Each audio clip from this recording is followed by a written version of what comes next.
Ladies and gentlemen, welcome to episode 9 of the Junior Unplugged podcast. Given the reception of the previous episode, I felt that I just had to continue the conversation around the Ballon d'Or. But this time around, I wanted to change things up a bit and make it more of a proper debate. So I've brought a fellow Canadian to debate with me, arguing in favor of Lamine Yamal, coming from Toronto, the 6 YYZ. Ladies and gentlemen, I am pleased to have on the podcast Mr. Barça Boy 103. Well, first and foremost, thank you for coming. It's a pleasure having you on as a Barca fan.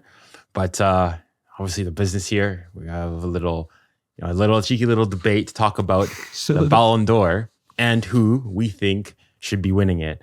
And I had a quick look at, some of your conversations previously with Mo, etc., so on and so forth with PSG and I know that if I gather correctly, you've been pushing Lamine Yamal from the get-go, if I'm not mistaken, correct?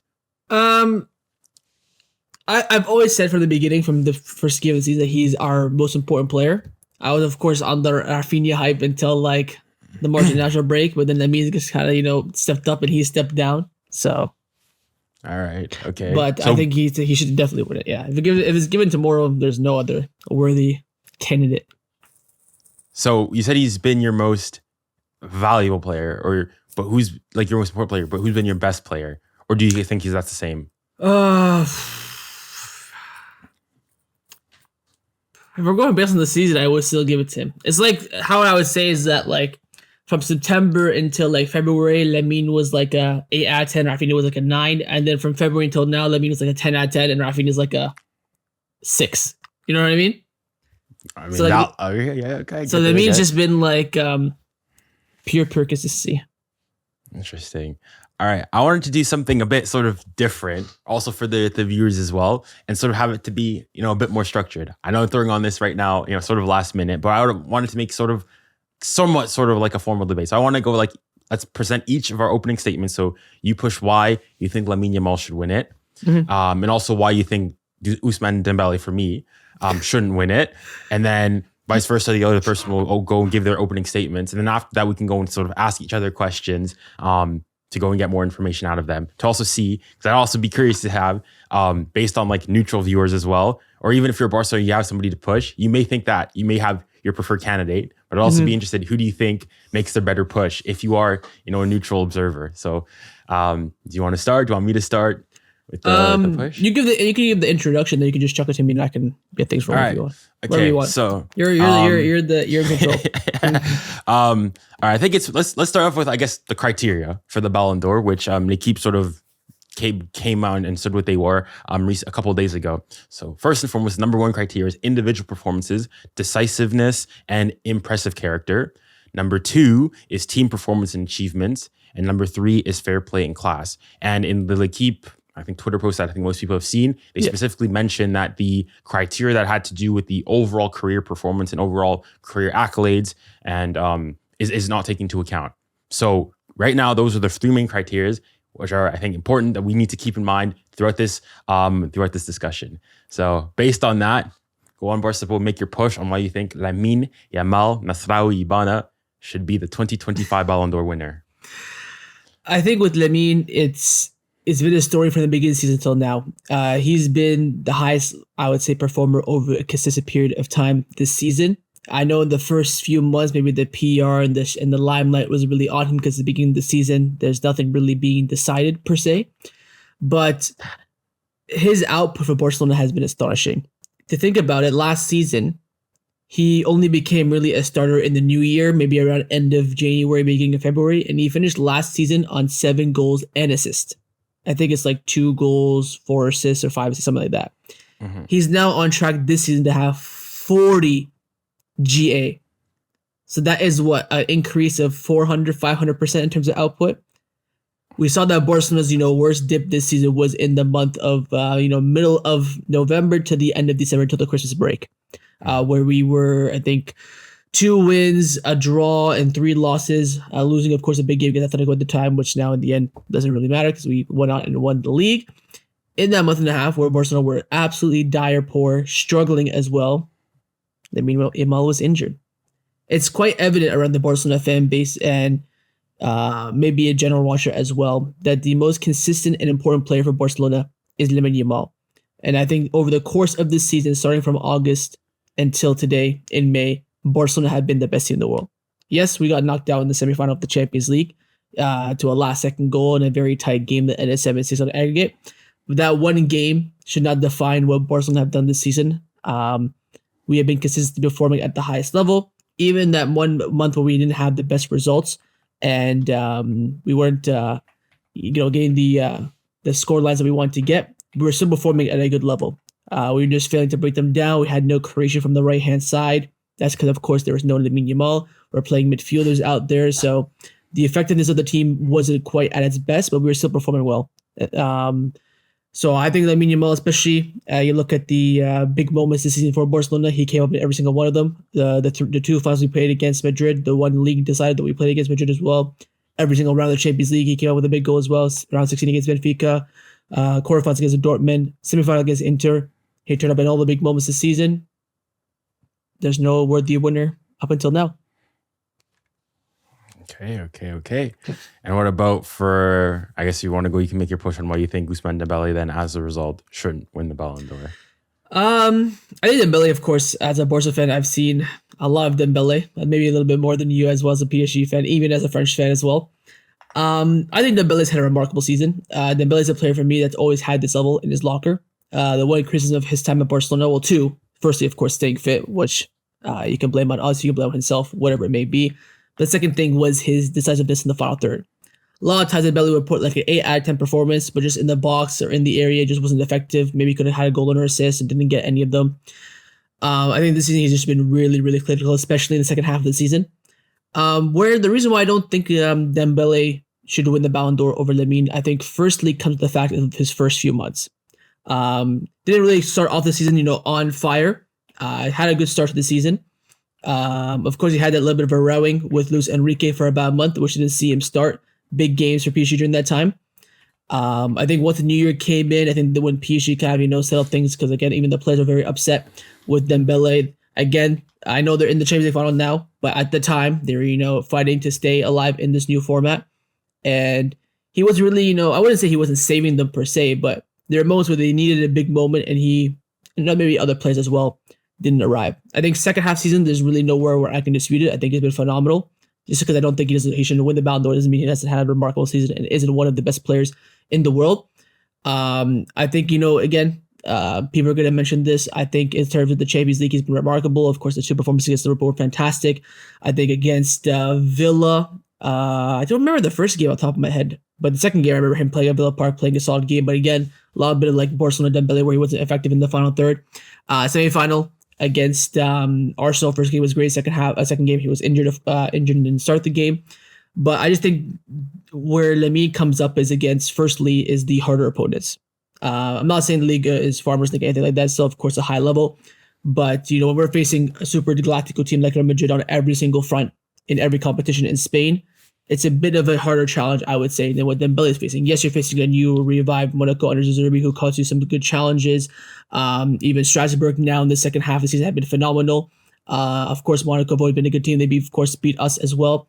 But I think it's incomparable to what we face with Real Madrid. Again, you have the. I'm not saying the referees are against us, but the institution itself is always going to be against Barcelona. So you have every single decision not going our way. So you need like a pinpoint perfection performance.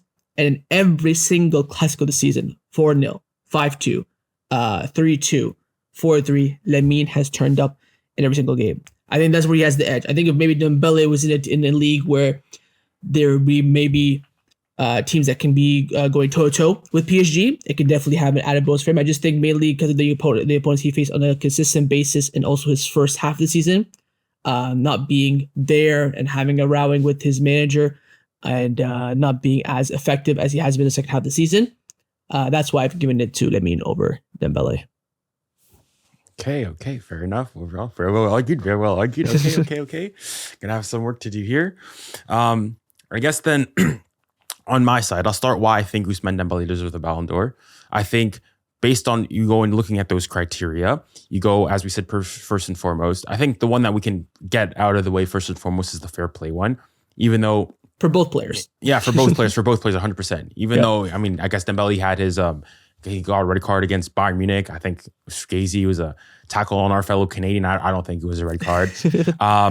And even for all the people who go and say, oh, Lamine Yamal, the arrogance, so on and so forth, for me, hey, guy gives it, guy takes it. I don't have any issues with it. He's doing his things. I think Lamine Yamal is a class player. He goes, he gives it. He doesn't whine and so on and so forth. So both players passed that test. In terms of the team accomplishments, the team performances, though, that's where I think there's a big thing. And obviously with the Ballon d'Or, we don't know exactly how much one wing is or the other, et cetera, so on and so forth. But let's say, assuming that they're relatively equally weighted, as we're going and seeing, okay, both Ousmane Dembele and Lamine Yamal will have won the league this season. Both will have won their respective Super Cup, so to speak, with Lamine Yamal winning the Supercopa d'Espagne and Ousmane Dembele winning the Trophée des Champions. And pending, I think tomorrow for me here, the Coupe de France against Reims. Coupe de France against Reims. Coupe de France against Reims. You would expect, all right, no disrespect to Reims, that Ousmane Dembele would have also then be able to match Lamine Yamal in terms of performances in the Cup. Now, I guess if you want to go and say the deciding factor, though, is that Ousmane Dembele is in a Champions League final and Lamine Yamal is not. And that's going to be huge. And obviously, it's a Champions League final, it's a final, anything can happen.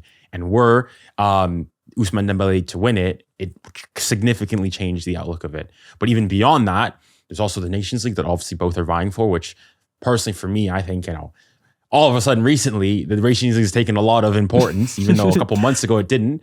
But I think that shows how close the race is. So then we need something else like I decided. True, but there's also another competition that, I mean, all of a sudden I don't hear is the Club World Cup, which I also, in fairness, I will go and say, I don't think it's all that crazy either.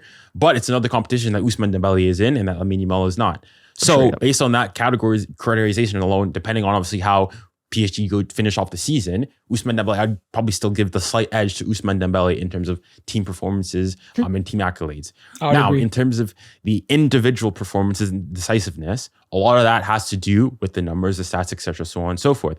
And funnily enough, you mentioned that one of the reasons why you didn't give it to Ousmane Dembele had to do with the numbers at the beginning half of the season. And it's a common trope that I've been hearing from, well, not just Barca fans specifically, but just fans all over, saying that Ousmane Dembele was, crap the beginning half of the season or wasn't all that good. And I'm like, okay, if we're going to use that and specifically with Lamine Yamal, perfectly fine.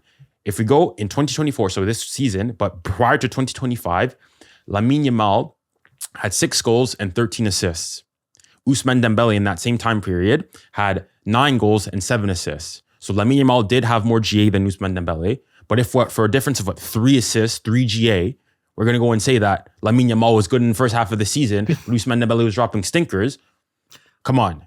Go ahead. I know probably another common thing that I heard was that, Lamine Yamal is doing it in a harder competition and with no disrespect to Ligue 1, so on and so forth, which, okay, I completely get. Fair enough. You want to go and say, I'm not going to go, for me, La Liga is obviously a more difficult league than Ligue 1, so on and so forth. But I don't think the gap is nearly as big as people wanted to believe. Case in point, by the fact that this season, 2 teams not named PSG beat all 3 podium teams in La Liga, with obviously, as you would know, Monaco beating you guys in the Champions League and Lille beating both Real Madrid and Atletico Madrid and beating Atletico Madrid away from home. So I don't think the gap between La Liga and Ligue 1 is as significant as people wanted to make it as well. And also, when I go, and especially recently with the Lamine Yamal also and hype and so on and so forth, when Lamine Yamal is, smacking worldies, don't get me wrong, against Espanyol, but Ousmane Dembele's goals against Monaco don't count. I'm sorry, Espanyol are 2 points above relegation in La Liga.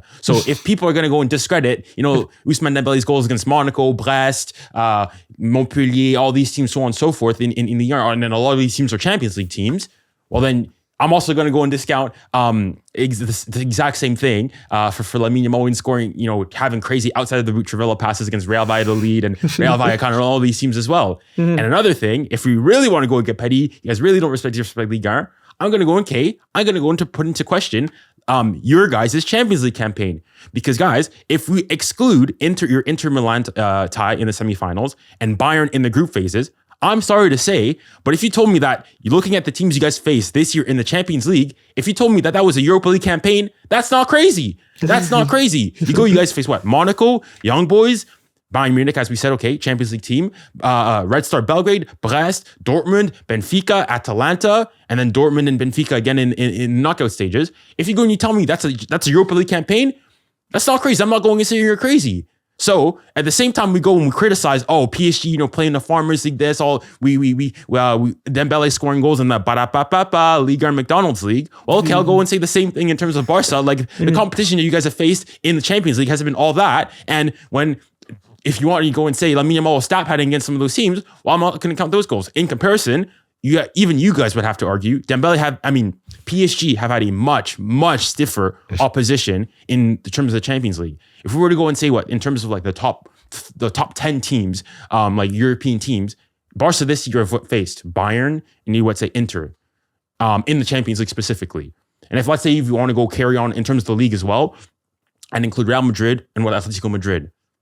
Okay, compare that to PSG, who have played Atletico Madrid like Barca, played Bayern like Barca, played Man City, even though they're not really as great. I still consider one of the best teams. Liverpool, the team that topped the Champions League group phase. They also then played Arsenal and are about to play Inter Milan. So based on all that, have faced significantly stiffer opposition. So based on the fact that first and foremost, Lamine Yamal, the difference between Lamine Yamal and Ousmane Dembele in the beginning half of the season, in terms of GA, isn't all that significant. And one thing that people do not take into consideration is that even for Lamine Yamal, Dembele, the difference in terms of GA, even at this point, I think it's like 3 or 4 and whatnot. I think Lamine Yamal's on 43 GA, whereas Ousmane Dembele is on 46. One thing people are not taking into account is that Ousmane Dembele has done it in significantly less amount of time in terms of minutes. Maybe not necessarily in terms of games, but in terms of minutes. For perspective, Lamine Yamal is getting a goal contribution every 104 minutes on average. Rafinha is the best at Barca with a goal contribution every 78 minutes, based on the last calculations. Ousmane Dembele, in comparison to both of them, is getting a goal contribution every 68 minutes compared to both. This is the entire season. This isn't just me, selecting on 2025, the entire season. So that's just on the stats. Now, the rebuttal that a lot of people are going to go and say is that, this football is not just about stats. It's not just about stats. It's the eye test. It's the eye test, so on and so forth. And I 100% agree. Lamine Yamal is one of the most entertaining, is one of the most, is a play that you turn on the TV to go and watch. 100% I agree. But guys, also, people are going to make it seem also now like Ousmane Dembele is, no disrespect to this player, but like Salah. Like he can't dribble if his life depended on it. I'm sorry to say, Ousmane Dembele, and you Barca fans will know, Dembele can dribble. Dembele is one of the best dribblers in the world. And if you go and look at the statistics, for example, in terms of the most decisive players this season, so decisiveness being like progressive carries, shot creating actions, dribbles, pass, dribble completion rate, etc., all these things. In those stats, Lamine Yamal ranks number 1 in all of Europe's top 5 leagues. Number 2 is 𝘋𝙊𝘾𝙖𝙞. Number 3 is Ryan Cherki from Lyon. And number 4 is big man Ousmane Dembele. So it's not like, Lamine Yamal is number 1 and Ousmane Dembele is in 20th position. He's right up here. He's amongst the Europeans' best. And on top of also, as I previously said, the GA as well, it's all there. In terms of the decisive moments, as you went on going and say, yes, Lamine Yamal had an excellent tie against Inter, etc., so on and so forth, and it was really pivotal and was, I would go and say, Barca's best player, over that period. But even just comparing over the course of the season, I would go and say that for me personally, I don't think that Lamine Yamal's been the best player over the entire season for Barca. I think Rafinha could still have a legitimate push. Yes, of course, even I would go and say that I was disappointed in how Rafinha performed, especially in that the semifinal and the Copa del Rey, where I think the Copa del Rey's final specifically, I think he dropped a generational stinker. By him.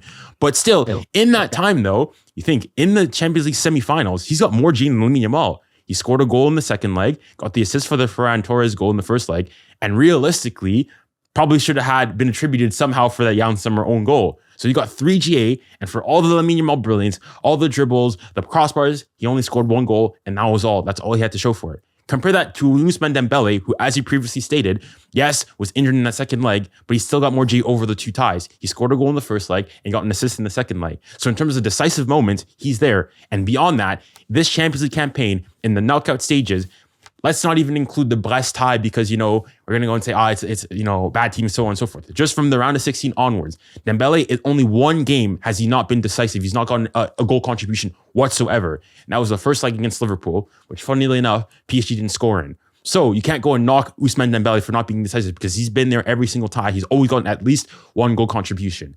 Now, one thing I really want to highlight specifically with Lamine Yamal and this Ballon d'Or push, and why I think a lot of it is purely based on recency bias and also aesthetics. The Ballon d'Or is not the most talented player. It's not the most entertaining player. It's not the player with the most potential. It's not the MVP of a team. It's who has been the best player over the course of the entire season. And I'm sorry to say, for me, even at Barca, Lamine Yamal's not that. And beyond that, in terms of the world, he's not that. And that's why I think personally, Ousmane Dembele should be ahead, because he fits those criteria for the Ballon d'Or better and has had more impressive performances, and it added on to the impressive team performances. And that concludes my, I guess, if you want, my opening statement. I guess I'll start off with a rebuttal then. So the first point that you mentioned was about the GA at the start of the season, right? You said Lamine Yamal had like 13 assists, 6 goals, and Dembele had 9 goals, 7 assists. And you said that the difference is not that significant, where I would say that Dembele wasn't performing that well. You even talked about as well what Barcelona faced in the Champions League in that month. So my question is that in that, month and a half, 2 months where you were facing Arsenal and lost, Atletico and lost, Bayern Munich and lost, where's Dembele in that moment? Because in that moment when the team needed him, he was too busy, beefing up with his coach and getting left out of the squad completely. Because that was a big talking point at that time. And a lot of people, including some of your friends as well, who we won't name names, were saying to get the manager out because of that. So when Lamine has consistently from August the 1st, when we played our first preseason friendly in the João Guepre, until now, performing at the highest level, is different from Dembele going up and down.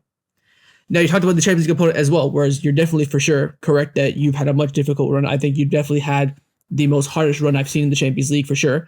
But when you lose half of them, that kind of loses a bit of their credit, right? If you've beaten Arsenal, beaten City, you've got on to win this, I would happily announce this being the best Champions League win in the history of the sport, without a shadow of a doubt.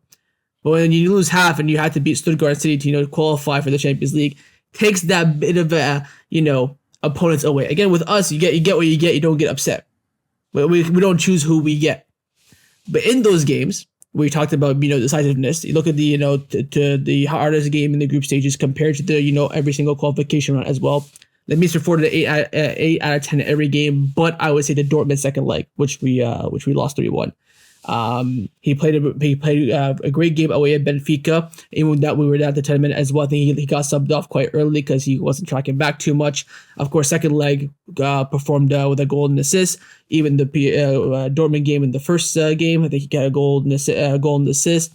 And you look at the Inter game as well, goal in the first game. Didn't score in the second game, but everyone who watched that game knows that Lamine Yamal was the best player on the pitch, even though Rafinha got what we suppose was the dagger in the end. I think Eric Garcia and Olmo scoring as well. All the productivity, the effectiveness was coming down the right-hand side.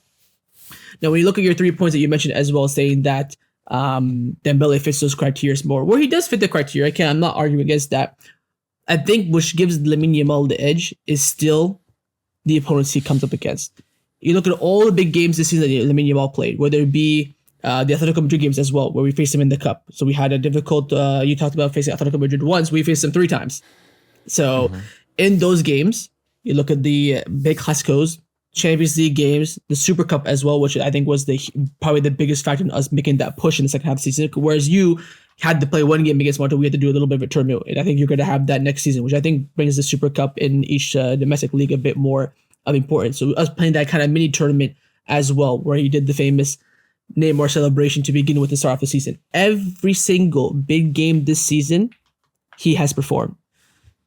With the Ballon d'Or, that only increases your odds. Yes, Dembele has performed in the big games like you mentioned, but when you compare the domestic big games to Lamine's big games, of course, for your interpretation, it is still a big game, and I agree with that, but when you're scoring goals against Monaco and Marseille compared to Real Madrid, Atletico Madrid, it's a bit of a different perspective, especially with the amount of money that both those two clubs spent compared to the Barcelona. I think Atletico Madrid spent 200 million this past summer. Of course, Real Madrid had the best team in the world, and they signed the best player in the world at the time as well. So we're coming up against two monsters of a team where we had the same team as last season, just adding Dani Olmo for 50 million onto that. And for a player as well to make that jump, like you mentioned, that we know that Barcelona, how good Dembele was. We've seen how well he performed at us as well. We knew he had this ability, like you mentioned, with his 1v1 dribbling. I think he's the most two-footed player in the world. I can't even tell you which feet is his strongest, preferred feet. So we knew the ability of Dembele. It was just really about productivity. This is Lamine Yamal's first full season as a professional footballer. Last season, he was still part of the B team on paper. He only came to the team about November time where we had a lot of injuries, and also we were kind of broke at the time because we spent all our money the previous season before that, so we had to rely on the academy. To come into his first full season as a first team player at Barcelona to perform in this way is unprecedented.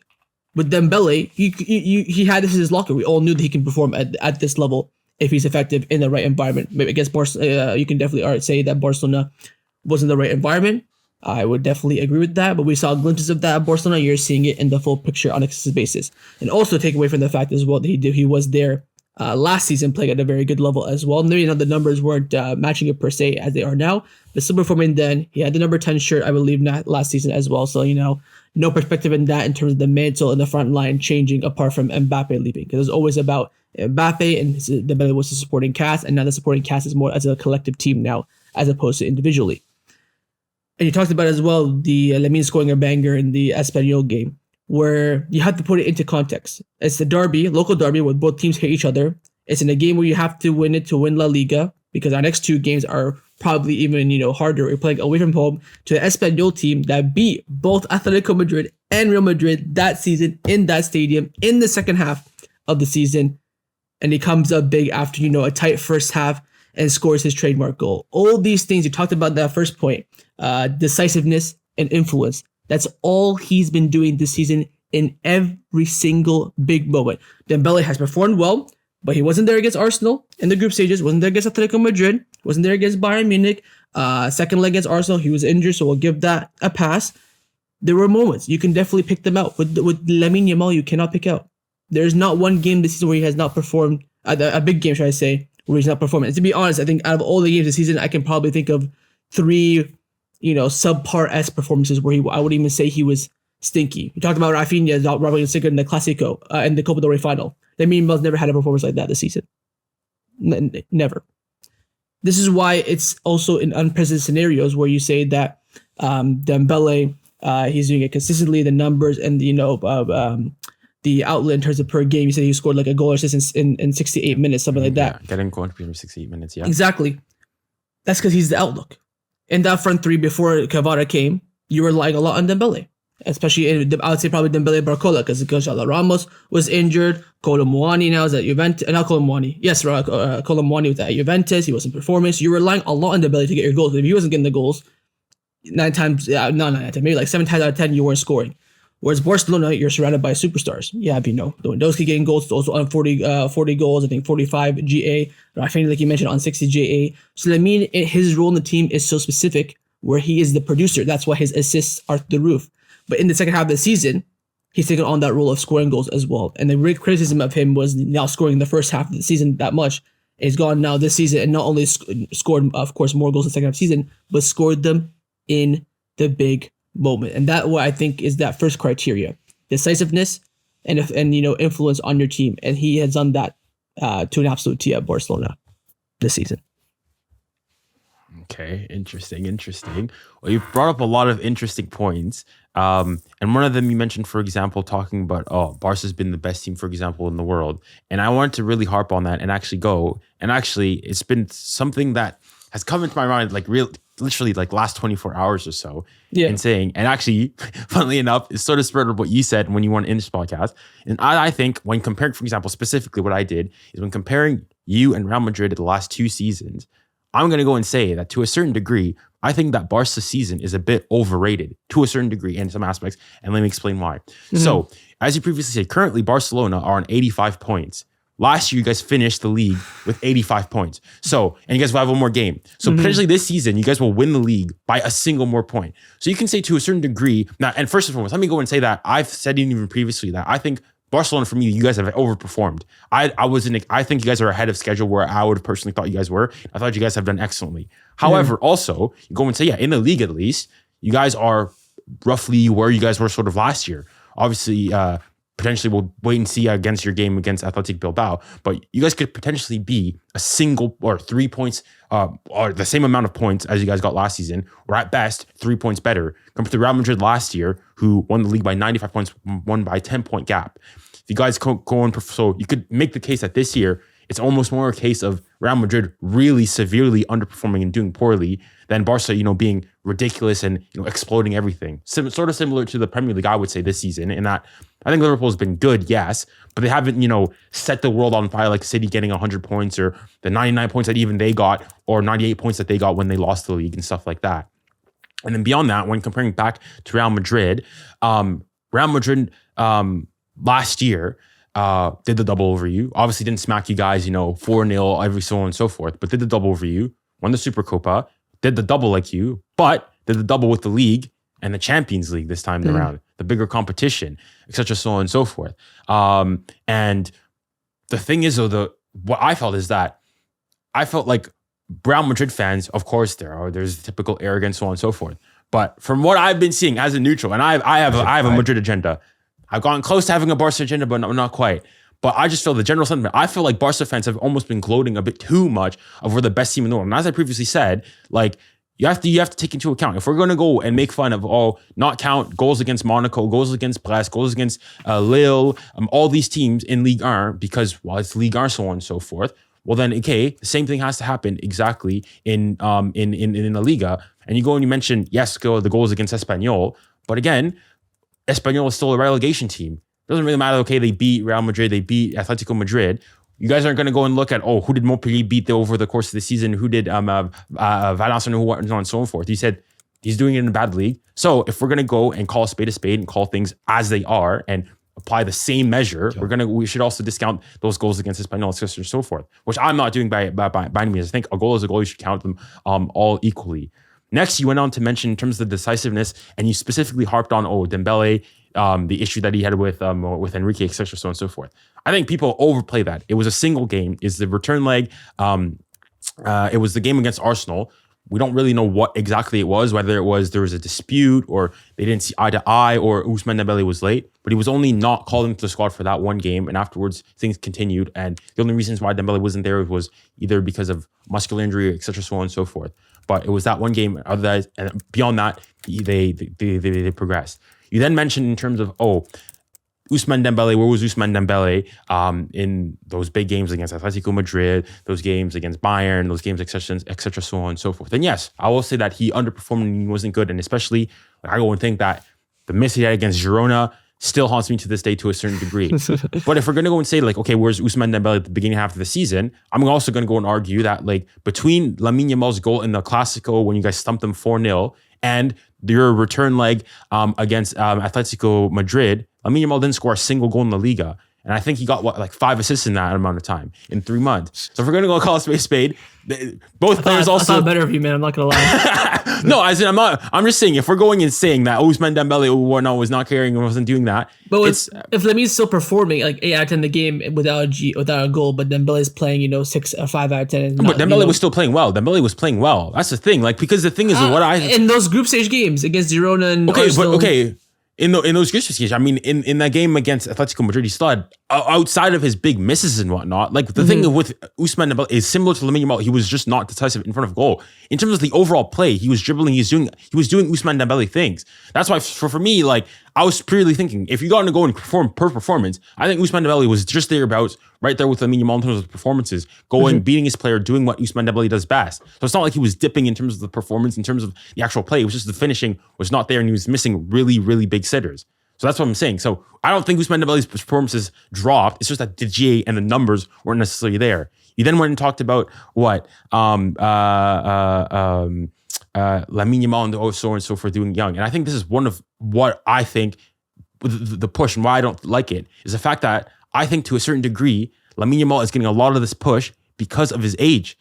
I'm sorry to say, if Lamine Yamal was 25, 26, doing exactly what he's doing, and beyond that, not at Barcelona, at another top club or whatnot, I'm sorry, the Lamine Yamal, the Ballon d'Or push, they are dead, buried, and in the ground. There's no way he's getting that. I think a lot of that has to go and do with the fact that he's 17 and people are ooh and awed. But yes, it's not to go and discredit Lamine Yamal. It's crazy what he's doing. He's probably, I would go and say, probably the best 17-year-old ever to play, at least that I've seen, ever to play the game, etc., so on and so forth. However, the Ballon d'Or is not the best player in comparison to your age. It's the best player, period. Whether you're 17, 27, 37, it doesn't matter. You should be graded on, your age should not come into question, either as a positive or as a negative. So pushing that, coming into the first professional season, etc., so on and so forth, those should not be criteria that come into your mind. It should be objective, whether it's his first professional season or his 10th or his 11th, it should not come into account. So I don't understand the push, especially from the fact that, oh, he's 17, look what he's doing. That shouldn't be a factor in a criteria coming into that. And in terms of the big game, so on and so forth, you went in and mentioned,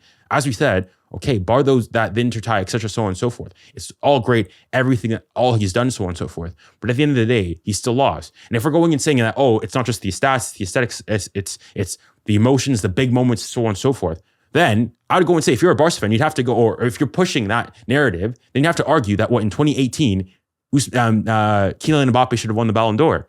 Because he was young, he was technical, he was there in the big moments.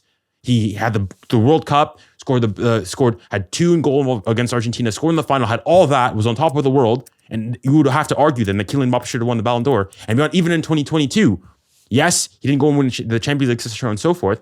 But in terms of the goals, the stats, I think that's his best year. Did everything, scored a hat trick in the World Cup final in the big moments. But yet, I would say rightfully so, Kylian Mbappe did not win the Ballon d'Or. So my question to you would be, to a certain degree, if you are pushing Lamine Yamal this season for Ballon d'Or, why didn't a Kylian Mbappe not deserve it? And if you go and say, oh, it's because of the trophies, etc., so on and so forth, then would you go and say that if Ousmane Dembele wins, if PSG win the Champions League, you think it's a wrap for the Ballon d'Or and it has to be Ousmane Dembele? So let's start from the beginning. I talked about the league points. Where you, of course, I think that a lot of stuff you take is very much out of context, and I respect it. So it's okay if I don't mind debunking it. So with the points, last season, Barcelona underperformed a lot, which is why Xavi in the end lost his job. The reason why we lost the league that last season was because Madrid overperformed. This season, I think the squad has not overperformed. I think they perform at the level of their quality. Who, Barca or Real Madrid? Barcelona. On top of us, performing at our level, Real Madrid have underperformed as well. That is how... Wait. So you said last year Barcelona underperformed? Yeah. And that this year you guys are overperforming, or you guys are performing at your level? Performing at our level. So if you guys are performing at your level, but yet are on the similar amount of points, are you saying what, you guys got worse? No, I'm saying that, each team has a period of, downside. In our downside month where, again, Lamine Yamal was injured, we lost 7 of 9 league games, winning 1 and then drawing 1. In that, when everyone has their bad periods in a season, ours was pretty detrimental in La Liga, almost at some point costing us. Last season, we weren't performing well, but we were winning random games too. We didn't win a game by more than 1 goal from, I think, middle of September until beginning of March. Every single game, 3-2, 2-1, 2-1, 2-1, 3-2, 4-3. Then, of course, with the losses and draws in there as well. We weren't getting over the line. We were playing shit football and just scraping by the skin of our tongue on 𝘋𝙬𝘾𝙬𝙬 and carrying the team in terms of chance creation and chance conversion. Whereas this season, every single player is playing well. The football is, free flowing and so on and so forth. And yes, we had our down period, and in that down period, the teams took advantage of us. And in that time, we faced some good teams as well, apart from Leganes at home, which I think was probably the most embarrassing loss of the season. Facing, Betis away, the a very difficult stadium, Atletico Madrid at home. There was another home game that is slipping my mind, but we were facing, semi-decent teams in the league. Last season, Madrid, of course, they were tied for the biggest undefeated run in Spanish football history, and we had to beat them in the Clásico to stop that. That's how much they overperformed last season. Compared to this season, they had the exact same team, and they added the best player in the world at the time to their team, and now they have what? I think they lost like 15 points in total from last season. That is them underperforming. From Barcelona's perspective, we got over the line in a lot of scenarios in last season, but the performances were not up to scratch whatsoever. I think we played September, we played Betis and Antwerp back to back. We won both those games 5-0 in fantastic fashion. From that moment, we never played a game semi-well last season. If you look at all my match reviews, every team rating gets an average 6. There's never a game where we performed at least a 7, even a better level. And despite those poor performances, we got over the line, maybe based on our quality, based on the league who we're playing, so on and so forth. I think the league points comparison, if you even compare, when we won the double under Xavi, it had the best defensive record in Spanish history. We had 88 points, which is 3 points off what we had right now. From that season to the season where we had less and where we was poor, only 3-point difference. But what was the difference there? Not only did we perform poorly and didn't get over the line in some scenarios, but Madrid overperformed. Whereas this season, they've kind of performed probably below the expectation, and where Barcelona have kind of steadied the ship a little bit. That's when we got over the line. In terms of hype over our team, you're definitely right. I mean, this is the first time we've been the best team in the world on paper since second season of MSN. So okay. Whoa. Hold on. How are you guys the best team on paper? Because if you said over the course of the season, even at the first half of the season, I would still have Liverpool over you. Because okay, if you're going making fun of PSG and Liga and so on and so forth, and on top of, I would say, okay, yes, La Liga, you guys face for opposition, but okay, let's compare you to Liverpool. Liverpool finished number 1 in terms of the standings. Liverpool had a similar, if not harder, group phase than you guys in the Champions League, and then better you and stayed on top of you. So why are you guys saying? Why would you say that you guys were the better team the entire course of the season? So I think from start to finish, we've been the better performing. We performed better. Again, we never faced Liverpool, so we never would have known what would happen. And we were the most consistent as well. We played the best football. We played the most attractive football, and we dominated games. Liverpool were not playing champagne, beautiful football. They were just being effective and getting over the line, relying a lot on Salah's output, where I think Salah has 50 GA, 30 or 40 of that coming in the first half of the season. And what I meant by my statement was you were talking about us overhyping our team. And I was giving you credit saying, yeah, you're right. Because this is the first time we feel like as a fan base, we've been the best team in the world since MSN's second season. That was the point I'm trying to make. Whereas I do still think that from start until finish, we have been the best team in the world this season, especially with you guys, kickstarting your season about January time as a collective unit. Espen, you'll think, look, at the end of the day, it's a derby. You'll know the derby when Paris come in the league. Maybe you'll understand it a bit more, seeing a direct rival in the league and competition in terms of a local rivalry. And the comparison I made with that, yes, doesn't take away from the value of them being a poor team. They had the best goalkeeper in La Liga this season, where he's performed at a 9 out of 10 this season. Basically performing as prime Messi for them, getting them out of big moments. And they faced 2 of the best teams and still beat them. I think that puts it into perspective of not only it being a derby for Barcelona, which of course is very, very hostile over recent years. And even back when we had Messi, Suarez, Neymar out front, and we had prime Messi, we only won there 1-0, 0-0 draws. They beat us. That's the beauty of a derby, because you never know what's going to happen no matter what 2 teams come into that. In the first half was cagey, was dodgy. They were going for rough tackles. It was hard for us to break down. But then there was the individual talent of brilliance. That was the point that was being highlighted. Taking on 2 players on his own out of nowhere, putting it absolutely top bins against the best goalkeeper unanimously in La Liga this season, in the moment where you want to win the league, where you need 3 points. That is the perspective that I'm trying to unfold in that scenario. In regards to Dembele being, dropped in that first half of the season, I guess, yes, apart from the Arsenal game, he wasn't dropped per se. But it took him a while to get back in the team. He started on the bench a few games. Again, like you mentioned, I'll mention again, we don't know what happened per se. It could be a niggling injury, or that's kind of what the perspective was. But the reports were suggesting from especially L'Equipe and RMC Sport at the time were saying that, he's back in the squad, but he has to work his way back into the starting 11. So that was the point I was trying to make. I'm not saying that, he got... my point wasn't saying that he just got benched the whole time because of the row. Yes, it was one game where he got left out, but it took him some time to get back and gain his trust from Luis Enrique, because he's thinking from a manager perspective, this guy tried to get the whole dressing room to turn against me. Can't just, trust him, straight away. Gotta give him some time to, wow me and, get me back in the team. You talked about Lamine Yamal's first half of the season. Lamine in the first half of the season was still remarkable. Especially even when he was going on international duty with Spain to get them to the Nation League semifinal at that point as well. Yes, the numbers weren't on his side. He didn't have too many league goals. He was more so in assists. But again, with Lamine, that's not his job in the team. It's all about productivity and creating those chances. The first half of the season was, Fermin Lopez, Dani Olmo, mainly Rafinha and Lewandowski, getting the end products, the goals and assists. But he was the one bringing them to that point. That was the point I was trying to highlight. That's where I talk about, individual performances, collectiveness, and decisiveness. And that was the first point of the criteria. That's where he thrived in that scenario. On being 17 and, playing for Barcelona, giving him some PR, you're probably right. I mean, I can't deny that too much. But still doing it at his age for this club is still, like you mentioned, a remarkable feat. I'm not using that to give him, extra boost for the Ballon d'Or. I wanted to put that into perspective to show the growth that he's had and where Dembele's at in his career as well. Because both of them are entering the start of the season in a different position, different scenarios as well. Everyone knows the quality of Dembele. People just heard Lamine Yamal, he had a good Euro. Let's see if he can carry it on. All this perspective is what kind of has that narrative of the Ballon d'Or, which is why I keep saying a lot for Dembele is that first half of the season where Lamine Yamal was performing. Messi win the Ballon d'Or in 2019. I mean, I watched that season. That was, I think, the second worst team I've seen in my life as a Barcelona fan, and that guy carried it to 1 week away from a treble. Oh, not 2019, 2018. 2018 World Cup. So 2018 World Cup, this would have been... Oh, the double... no, he finished fifth that year. Yeah. He won the 2019 Ballon d'Or. I'm saying my point in that argument was, okay, if you're pushing Lamine Yamal because of, well, again, I'm going and saying the 17-year-old aspect of it, as good as yes it is, it shouldn't count into the debate like at all. And even about like going saying, oh, he's 27, it should, in terms of the criteria, one of the criteria, the age and respect, it's not like in boxing where it's, oh, pound for pound or per age, it shouldn't count whatsoever, etc., so on and so forth.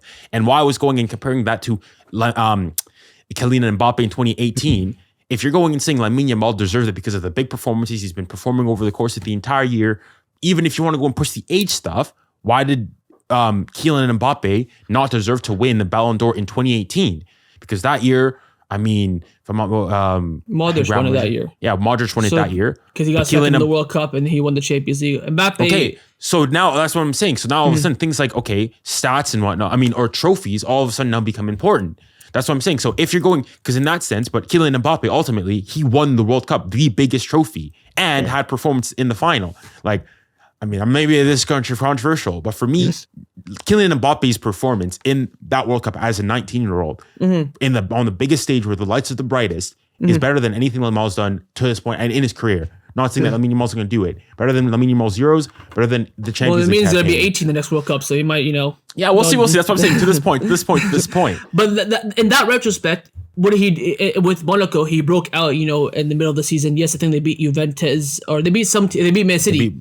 Man City, Dortmund, and then lost to Juventus. So he was just the wonder kid coming through. Whereas Lamine Yamal is playing for the biggest club in the world and gained them a domestic treble and 1 game away from a Champions League final. And you could argue a week and a half away from a quadruple, the first quadruple in the history of the sport as well.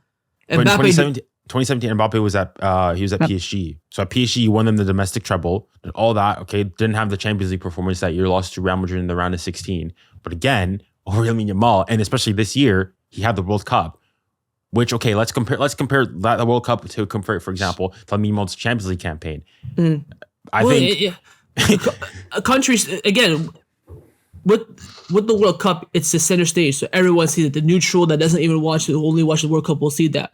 With Lamine Yamal, this is why Ballon d'Ors outside the World Cup year are different comparison. That's why Messi won it last in 2022. Yes, maybe during the season he wasn't the best player in the world, but he still had an okay season for PSG, won the domestic double, still has some good performances, and then of course overperformed at the World Cup. World Cup Ballon d'Or years are hard to compare to any other ones because the World Cup has like probably, would you agree with me, maybe 75-80% of the influence as compared to now? Yeah, it has a huge pull. But my question would be that if now all of a sudden trophies like the World Cup and so on and so forth, while I would agree, like even though I think probably Messi was deserving of it, even Rodri last year because of the Euros, etc., was worthy and deserving of it, even though I thought Vinny probably should have won it, is that okay, if the trophies are as significant as you're seeming to make it to be, let's say PSG win the Champions League. Do you think it's wraps for the Ballon d'Or, it's Dembele's, or do you think it's still not over? Because that's where I'm getting it. I think with there being still two big tournaments in the summer, it's anyone's game. Especially, I think the big point is that the two players coming up against each other. I think for me, I disagree because that's what I'm going and saying. That. You're definitely in the minority because then if you compare it to Dembele, you go trophy for trophy, right? He'll have four. Yes, he'll have the more significant one in the Champions League by far. Let's say hypothetically you don't win the Club World Cup. Then you go based on, impact performances, like you mentioned, the criteria, collective decisiveness and, importance in the team. Whereas Lamine Yamal is the centerpiece and attention of Barcelona and Spain. Dembele centerpiece and attention of, PSG. Is he for France? Again, we'll have to see his performances. Of course, if he performs that way, then there's no taking away from it. But for a player to, be carrying the biggest club in the world and one of the biggest, nations as well. Even that. I think you're stretching because this is where I have. You don't think Barcelona's the biggest club in the world? Like okay, like right now, like what's the time frame we're going on based on right now? In our lifetime. In our lifetime. I mean, apart from Champions Leagues, we have more titles than Madrid in every scenario, and league titles, but overall collective titles, we have more than them. We've had definitely by far and collectively the best team in history as well. We make them our dogs every single year, and when we're down bad, they can barely beat us. Yeah, no, I agree. Listen. I got this. If you want to hate on Madrid, I'm your guy. However, if you want to talk the biggest club, I mean, Barcelona's huge. Barcelona's huge. Okay. Let's but I'm going to say to the biggest club. Okay, one of the biggest clubs in the world. One of the biggest clubs, yes, in the world. The club that has the most shirt sales, the most eyes on them, the most TV rights. But let's just say that you get one of the biggest clubs in the world, where the expectation is always at an all-time high, and him performing the level that he's been performing, we have not seen a consistent player like this since Messi. Even Mbappe, even last season for PSG. But even going back to you going and saying that he's been carrying your team, that's why I disagree. And this is where I have my problem with the Barca fans. Because let's be honest, be 100% honest. Mm-hmm. A month ago, before the Copa del Rey final game, the pushes were Rafinha, and at that point specifically, it was Pedri Gonzalez, Pedri Iniesta, Pedri this, Pedri that. Mm-hmm. So all of a sudden, we fought from this. Well, it was Rafinha, till now it's Pedri, now it's this. I asked Robbie Lou, who maybe, I'm not sure if you may know, I asked him who was your most important player. This was before the Copa del Rey game, and he said it was Pedri. And I asked him, who would you push for the Ballon d'Or? And this was a month ago. He said, I'd push Rafinha. And in number 2, he said, Lewa, if he goes and does a madness in the Champions League, scores hat-trick, so on and so forth. Mm-hmm. All I heard from that, not Lamine Yamal. All of a sudden now, after some very, very great performances against Inter, I'm not taking that away, but where I remind you, Lamine Yamal only scored 1 goal.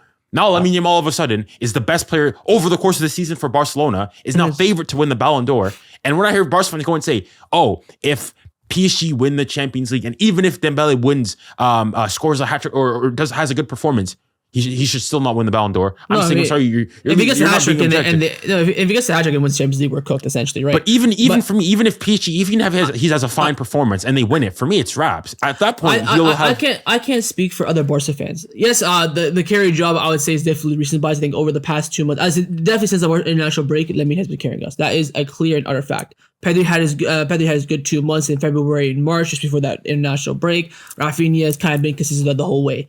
I have said since the beginning, you could ask Mo as well. He'll vouch for me. I think a lot of Barca fans agree with it as well, that from start to finish, he's been the most consistent and the most important. Does that mean he's the most crucial? No. Does it mean that's the most influential? No.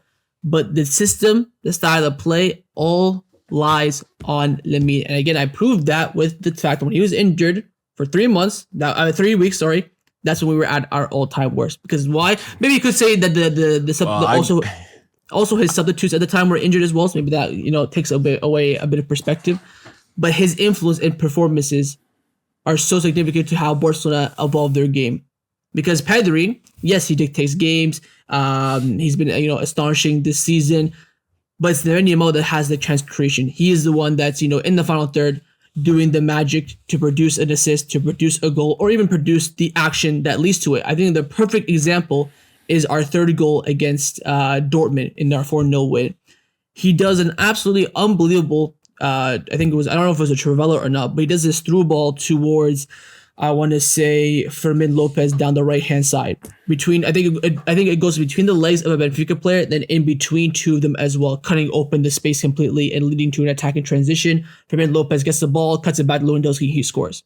So that goal, you see Fermin assist, you see Lewandowski goal, but you don't see what Lamine did. You don't see that cutting-edge, world-class pass to create that action, to create that attacking transition, to create that goal. That is the point I'm trying to make. He's been doing that all this season. Pedri was doing it for his little 2 months. He was, of course, fantastic. I would say that the most crucial player for this team in terms of how we play and how we perform is Lamine Yamal. If you told me one player to keep in this team, Lamine Yamal. If you told me 2 of Rafinha, Pedri, and Lamine have to be injured, who would you pick? Rafinha and Pedri. Is that because maybe we don't have the depth to replace Lamine Yamal? Yes, but I'm judging on what I'm being given. Yes, we have other players in the team that can maybe compensate for Gavi not perform at the highest level. Same thing with Rafinha as well. We have players. There's nobody and there's no comparison to what Lamine Yamal does. His technique, his ability, his vision, his chance creation, his movement in the final third, his ability to take on 2 defenders at once, and especially in 1-1 scenarios, he's one of the best in the world, alongside Ousmane Dembele, in my opinion. All these things, accumulation, is the point that I'm trying to make. And again, you talk about playing for Barcelona is is different. Again, you could say that. Would you consider Dembele flopping at Barcelona? Because I personally wouldn't, because I think he spent too much time at Barcelona. But people would definitely argue that, he never came up for us. He missed that tap in against Liverpool. His tenure was, a flop. I would even say Griezmann was a great player at Barcelona. Some people consider him a flop as well. It's all about perspective. Dembele was at Barcelona. He was a big star. The serious business is about to start. In the end, he didn't hack it. Whereas Lamine Yamal in his first season has gotten the team into a domestic treble, into a semifinal of the Champions League, which Dembele did once in his seventh season, and he's done technically 1 from 1, but if you want to count last season as a B team player, 1 out of 2. The consistency of a player like him for a club like Barcelona is a very, very, very rare sight to see. You're talking about the consistency, though. Like, okay, you talk about the chance to create all that. Mm-hmm. Okay, maybe you can go. I can get that when you're comparing to Rafinha because he's a forward player as well. But how could you compare that to Pedri? Because Pedri, you can't expect Pedri to go and be there in terms of getting a chance to create all that. That's not his profile. So why would you push him over a Lamine Yamal? Because I would say even like that Copa del Rey final, I thought Pedri was the best player on the pitch. He scored the goal, obviously, off of Lamine Yamal assist, 100%. But even you think that one, pre-assist, it's the Pedri ball into Lamine Yamal, who then makes the run and finishes the action. So it's like, why would you have him over a Pedri? I would disagree with you. If you look at my match review for that game, I gave Pedri an average. I think after that goal, he didn't have a good performance. He was getting pickpocketed a lot in the midfield. He was losing so many balls in that physical battle to 𝙬𝙬𝘾𝘼𝙬𝘾. He was taking too much time in the ball. I think the bit of the hype of Pedri Ballon d'Or, like you said, the other Barca fan talked about, I think it got to him a bit. I think since the game before the Copa del Rey final, which was, I believe, Dortmund at home or away, up until I would say present day, Pedri has dropped off a level of performance. He's still been exceptional because, of course, he absolutely peaked at super, super high. But he's getting pickpocketed by 𝙬𝙬𝘾𝘼𝙬𝘼. He was getting losing the ball to Barella in the midfield. What made Pedri so unique and what made him so special, and it got all the Barca fans drooling, is that pick up the ball, 2 touches at the absolute max, and every single decision he'd make was pinpoint perfection. He'd find the right through ball, find the right ball over the top. The precision and accuracy was absolutely astonishing. But then since that, and people started highlighting that, he'd lose the ball. Some passes were, definitely falling short, overhitting passes, underhitting passes, not seeing the correct pass. I think apart from him scoring the goal against Madrid in that cup final, I don't think he had a good game. I think a lot of Barca fans would agree with that as well. Even the 2 games against Inter. Again, we're talking about, a world-class midfielder who I think is still the best midfielder in the world. But we're talking about him performing, 20 out of 10 from February until March to now performing like an 8 out of 10 for the second half period. That's the perspective that I'm trying to put it in. Whereas he wasn't perfect. He wasn't the best player in the Copa del Rey final in a lot of probably majority of Barca fans' opinions. Lamine is 8 out of 10 from start to finish. We talked about now Pedri and Rafa. He had a good start. Then he dropped off. Pedri kind of peaked in the middle of the season. He's been fantastic from start to finish. That is the perspective that Barca fans. Fantastic is a bit of a stretch because I was. I mean, you can go to any so even you'd say even that November, because you go and say even Dembele, you go and say that November when he wasn't scoring in the league and he got the period we didn't score. The evidence is there. Look up my videos are there. You can see it. You can look at Sofa Score, Foot Mob, Stat Mob, whatever stats you look, you'll see it. So in that period, you would still say he was better than Rafinha in that period. Because maybe that's what I'm saying. So who would you say has been on top? Because obviously you may go and say that yes, Rafinha maybe like. So maybe at the beginning, you'd say Rafinha for a good 3 months, but had 10 out of 10, and then drop down to 6 and so on and so forth. Yeah. But like on the average, and on top of you think Rafinha is like okay, aesthetically obviously he's not getting it, but it's still going like. I know what you mean. But Rafinha can drop a 5 out of 10 performance and get 2 goals and assists, and we've seen that a lot in the second half of the season, and that's why I think it's kind of boosting his stats a little bit. November period, of course, Rafinha was exceptional because of his end product. In his first 2 seasons, he got 20 GA for Barcelona, 10 goals, 10 assists. Good, split.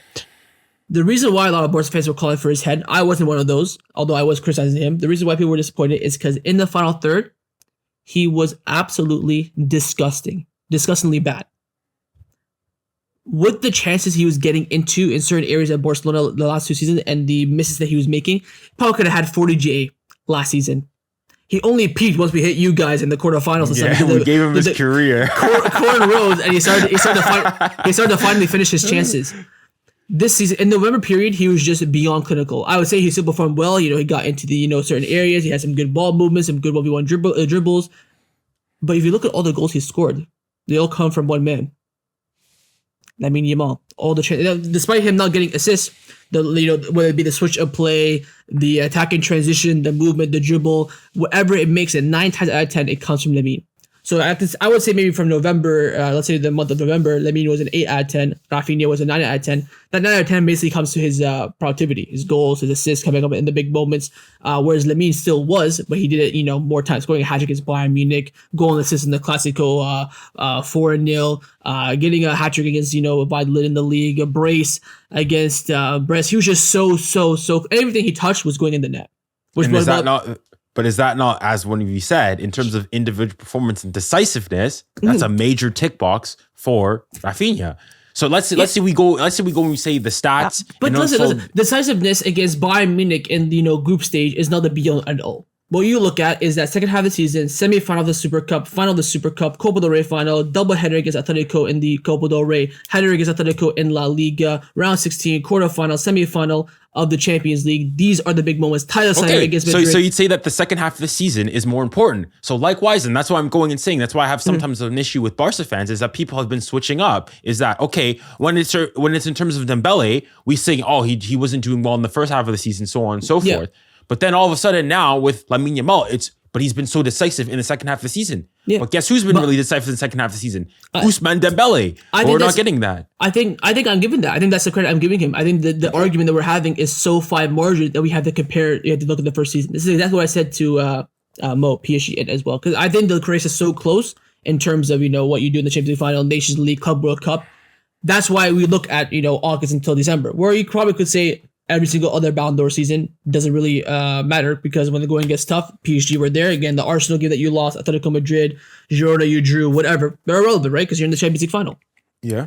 But when the race is so tight, what I think the comparisons that both Lamine and Dembele are having, you can look at 5 months of a season and see what they were doing then. That's why I think a lot of Barca fans bring it up. We talk about August to May, him performing minimum each month without a doubt 8.5 out of 10. Whereas Dembele, for a lot of it, for that first half season, because he wasn't playing, whether he'd been dropped or injured, his stats are not there. That is the point that I'm trying to make. I'm not saying, I definitely agree with you that second half season is the be all and all, do or die. That's where you win trophies. That's where the world stage is at your site. Even Int was talking about it as well, saying that big game performances are big for him, because you can perform against Bayern, Madrid at the beginning of the season, where the 3 points in the group stage in the Liga can go like that, which we did see. We lost Leganés at home. Clasico meant nothing. You lost 3 points. You won 3 points there. You lost 3 points there. But in the big moments, in the Champions League knockout rounds, especially when you're playing tournament football in our 2 cups respectively, and the Champions League, that's where you thrive. That's where the highlights are. That's where the world stats are. I know a lot of my friends who are big casual football fans. They barely watch beginning season. I don't know if you watch this. We talk about hockey beforehand. I don't watch the hockey regular season. I just wait for playoffs. You wait for playoffs. Yeah. See, I see where Leafs are. Oh, they're the first in the Atlantic Division. Too cool. let's lock in for what matters the most, right? Yeah. True. Same thing here. But when you look at MVP in American sports, they look at the season. They don't count the playoffs. Mm-hmm. Here, where I think we're at such a fine margin in this race. You look at the first half of the season, and I think you bringing out the first half of the season kind of brings back Rafinha in this race as well. And I just feel like the issue is of one game against Inter. I think if we were in the Champions League final, I don't think we had to win. I think if we were in the Champions League final, I think the podium would have been the 3 Barca players. Nah, no chance. Mm-hmm. Especially where I'm going, and this is where I'm going insane. I'm going insane. Like, this is why I'm feeling you guys. A lot of Barca fans, like Real Madrid last year, were more worthy of having a podium of Ballon d'Or finishes than Barca this year. Who's their best performing players last season? You would have put Vinny, Bellingham, and even a Carvajal if you go on and push it. Even though I think it's Fugazi. That's Fugazi, where you have. I agree. Pedro and Lamine have been performing. Carvajal's not that because he played for the best team. He has some good performances. No, I 100% agree. Yeah, but that's not podium finish. But going in terms of the you talked about it's so tight.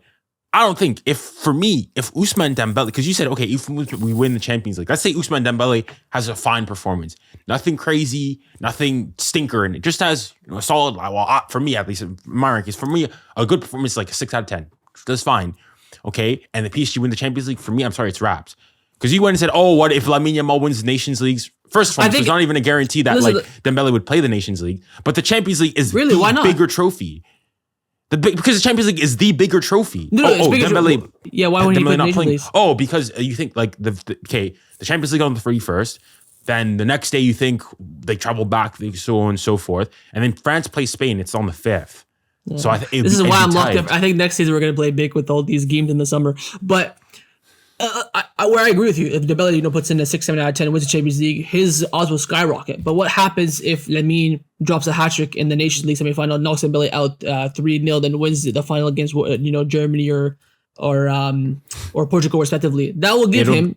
It'll still be the Nations League. I'm sorry. It'll still be like, that's what I'm saying. That's why I'm saying I feel a lot of Barca. It's like we're now all of a sudden. I think Nations. It's a good performance. It's a trophy. Mm-hmm. But all of a sudden now we're making the Nations League as though it's worth like a Copa del Rey. Then you compare 4 trophies for Lamine, 4 trophies for Dembele. Then you get into the argument for a treble. And in order to mention, you talk about narratives, so on and so forth.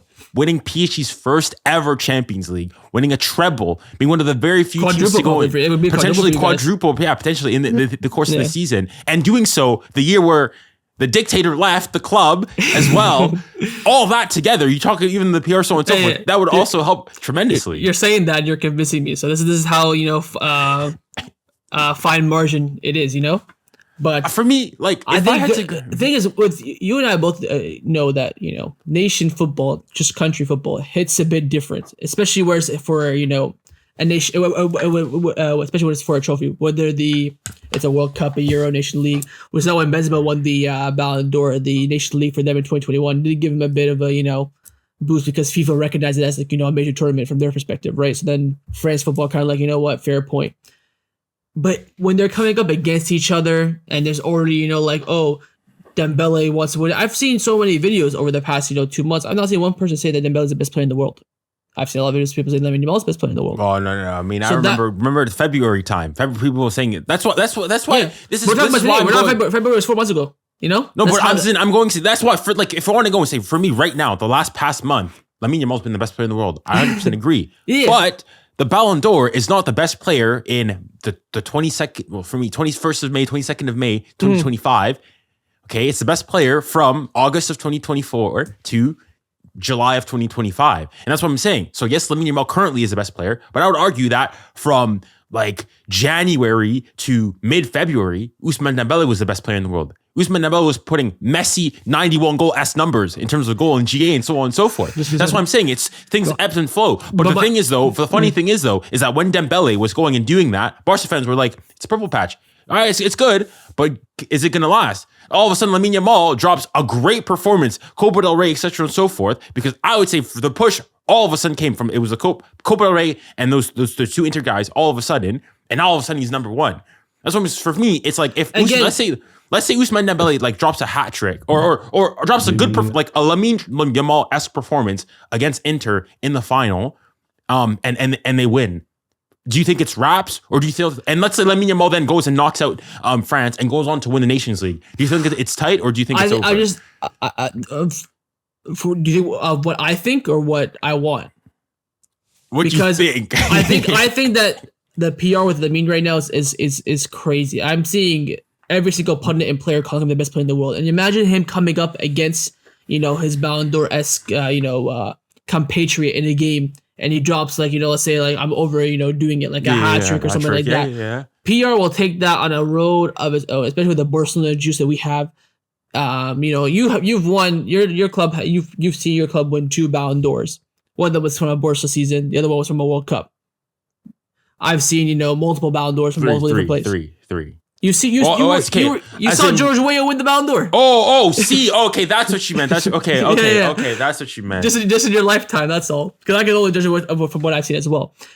I just think that if even unless Dembele, I think the only thing that starts a Nations League trajectory for Lamine is if Dembele gets like a 8, 9 out of 10 performance in the Champions League. This probably doesn't even need a G or an A, but the narrative is going to be on the side. People love a story. So I think that if that's what I'm saying. A lot of it for me is just PR. It's like for me, a lot of it is it's like PR. It's the fact that if people for me, this is for me, and why. So a lot of this is a lot of I will go and say, in fairness, Barca PR is crazy. Whatever firm you guys use, it works Madrid's well. unmatched, but Barca's is True, good. Yes. true. But what I'm saying is, if you swap the two season, if Lamine Yamal had Dembele's numbers, Dembele's performances, and vice versa for Barca, yeah. No. As in you swap. So Lamine Yamal has Dembele's numbers and the goals and teams. Like you just swap the two.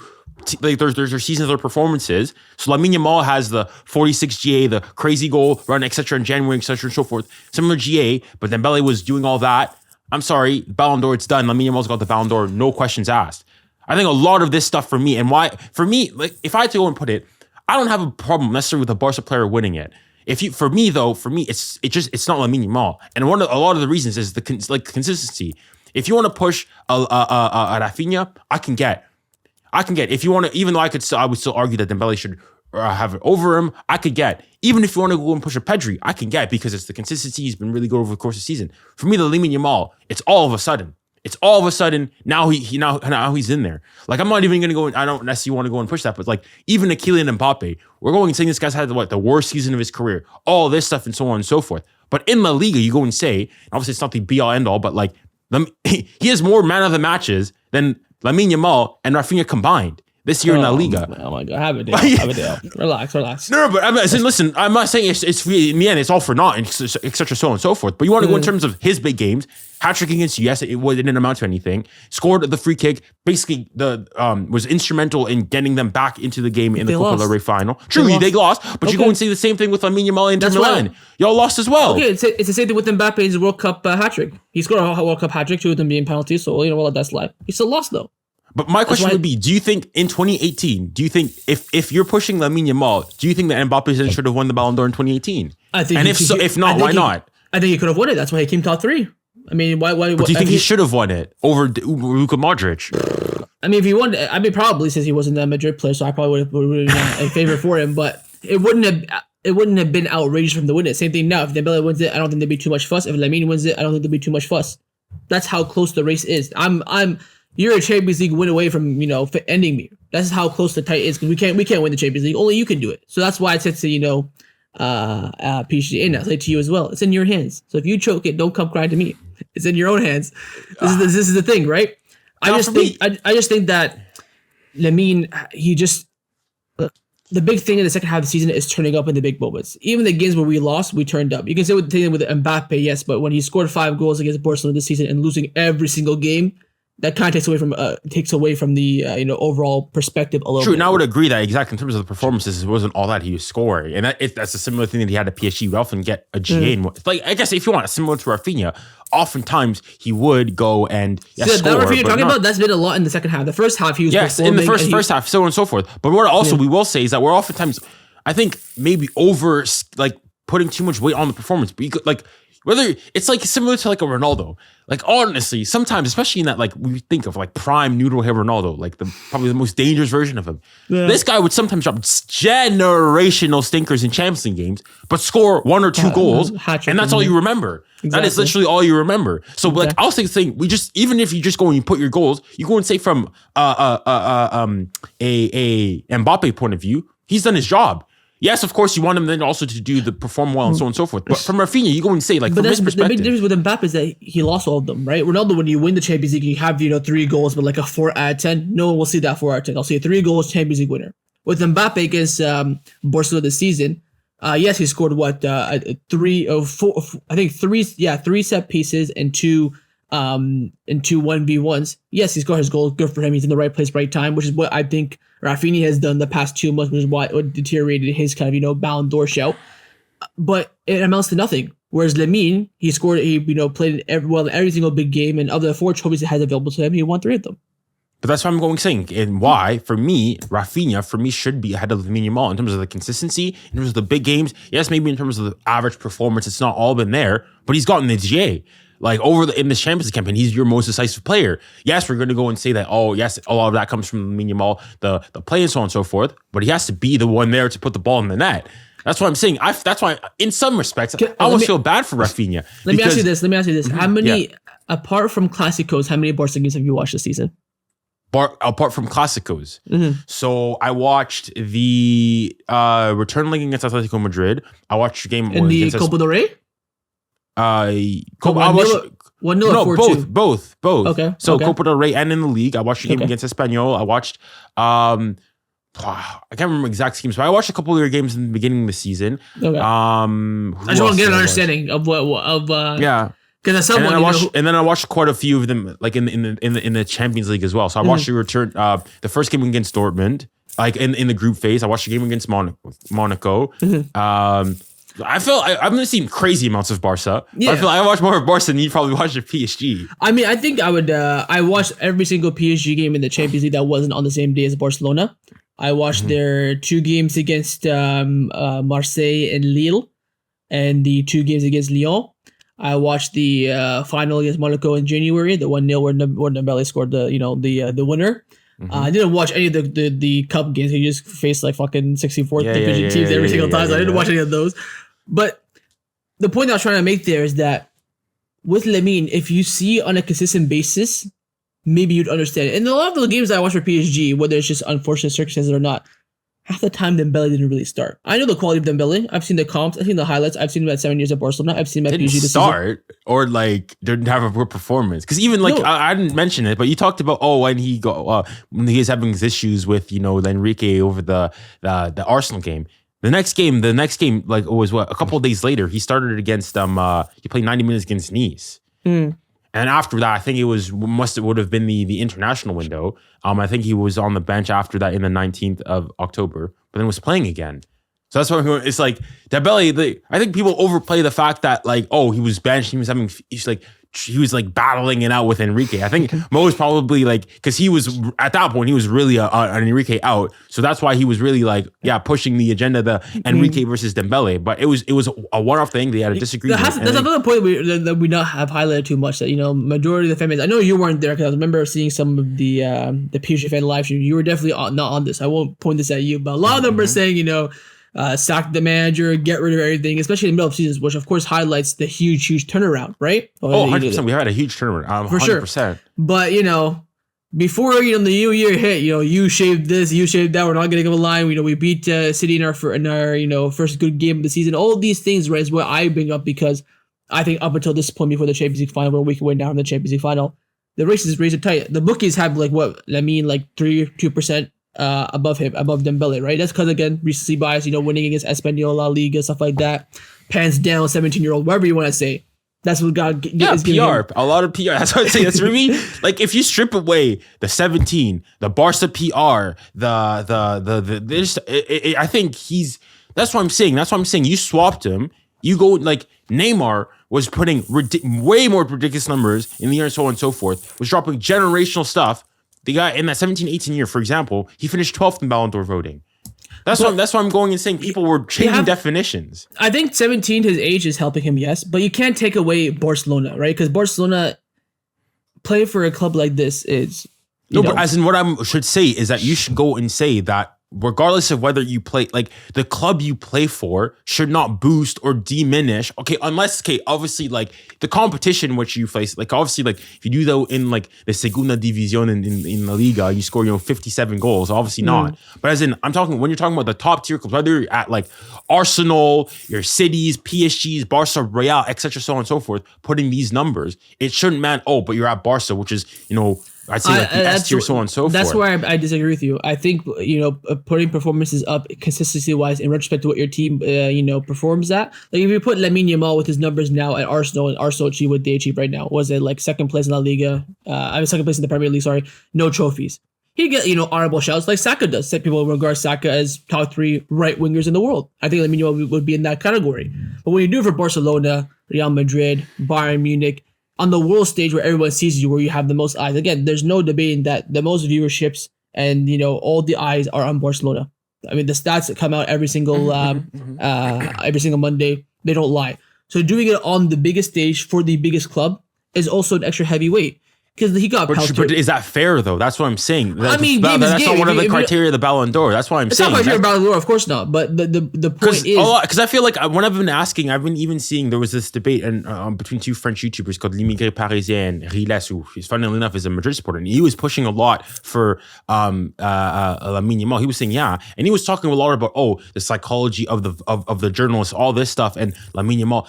A lot of, for me, it's like it's narratives, it's the aesthetics, it's so on and so forth. It's not. I would disagree with the journalistic part, but the Barca badge weighs heavier than an Arsenal badge. Weighs heavier than a PSG badge. It weighs heavier. But what I'm saying is that should not come into account on whether or not, like, if you went and swapped, let's say Lamine Yamal was at PSG and was putting the same numbers and all that, but PSG had a similar one and Dembele went. I don't think that should sway your position on, now all of a sudden I boost Dembele because now he's doing it at Barca. Scenario. I think if Lamine Yamal's playing for PSG, they're in the Champions League final, they're about to on track to win a quadruple, and we have Dembele. I think the narrative should be the same. I would say that yes, if Dembele is scoring winning goals against Barca and Espanyol right now, he would be the favorite. And he would be the favorite. No. There's no chance. If Lamine was at PSG, and especially like for me, it's the age thing is huge. And also the Barca thing. It is, yes. You take those two things out, Lamine Yamal for me is not even top 10. Like he wouldn't be finishing in the top 10. Like you mentioned, if someone's reporting like this for Segunda B or Ligue 2 or Championship, no one's gonna bat. No, but I'm comparing this like obviously recently with all the stuff like you've probably seen the like comparison between Lamine Yamal and like what's his name Michael Olise in terms of the league campaign, so on and so forth. So I'm saying, let's say for example you swap Michael Olise and Lamine Yamal and you swap their ages as well. I think Michael Olise, you guys would probably still be pushing for that the Ballon d'Or for Michael Olise. That's what I'm saying. A lot of that hype is based on the age and the Barca. But the thing is, nothing Barca and Bayern in terms of like, obviously I would Barca in terms of the media, the brand, the presence and whatnot, are the bigger aura basically, are the bigger and the club and the club itself. Don't take that away. I mean, I guess, but like in terms of that, but like in terms of like sporting wise, you say they're both there. And if realistically recently, Bayern probably should be ahead of Barca more recently, etc. So and so forth. So, but based on that, all of a sudden it changes, which is why I'm saying a lot of it is like people are going with the narratives, all that, so on and so forth. Which is why it's like you can't be pushing. Same thing with this is not excuse even Real as well with their trying to go and push Kylian the dictator Mbappe as well. Like you should be impartial. It shouldn't matter what club you're at. Obviously, the competition, yes, who you're playing against, but the club, whether you're at PSG, Barca, Inter, Real, that should not be a factor, I think. I think you make a good point with the age. I mean, I think the age of 17 is definitely giving him PR, but the club, I disagree. I'm sorry. I think like if he's doing this now for example, Inter, it wouldn't be weighed as much because Inter and Serie A, like they're scoring the Scudetto. They lost to AC Milan in the. No. Okay, I think maybe I've not made myself clear. I'm saying let's say he has that, but Barca, like they have a similar, like let's say you swap Barca, him and Inter. So he's at Inter now. He's 25, let's say, but Inter have that run, win the Scudetto, win the Coppa Italia, do all this stuff, but he's at Inter now this time around. I'm saying he's not getting nearly. Is he 17 or is he 25?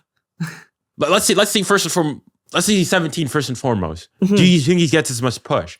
I think he'd be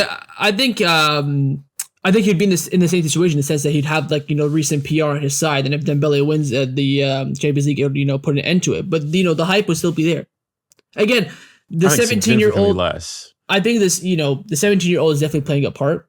I think playing for Barcelona should have a part in the sense of not the actual criteria for Barcelona. He played for Barcelona, so he has to win over PSG. That's not what I'm saying whatsoever. But an 8 out of 10 performance for Barcelona against for example Real Madrid is different from an 8 out of 10 from a PSG player versus Real Madrid. That's the point I'm trying to make, because the pressure goes to. But why?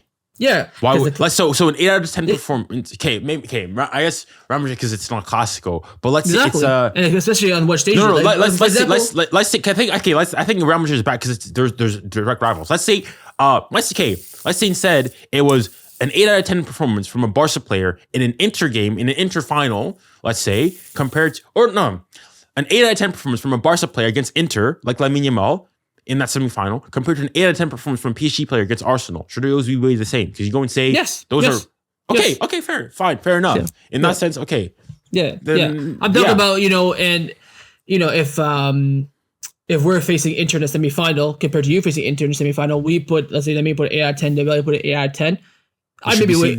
I would maybe say a bit more towards Barcelona because there is a bit of a rivalry with Inter. We've not been in this point for so long. You, of course, got the Champions League final in 2021, where the pressure is when we win our first one, that's what we celebrate with Barcelona. It's like, yo, we've had, 10 years of pain and suffering, a bit of different perspective. So in that game, maybe that's what I think what got to Barcelona against in that Inter game at 3-3 was the pressure of, getting us to our first Champions League final in 10 years, finally in the big moment for the first time in like 7 years, first time without, the greatest player in history as well.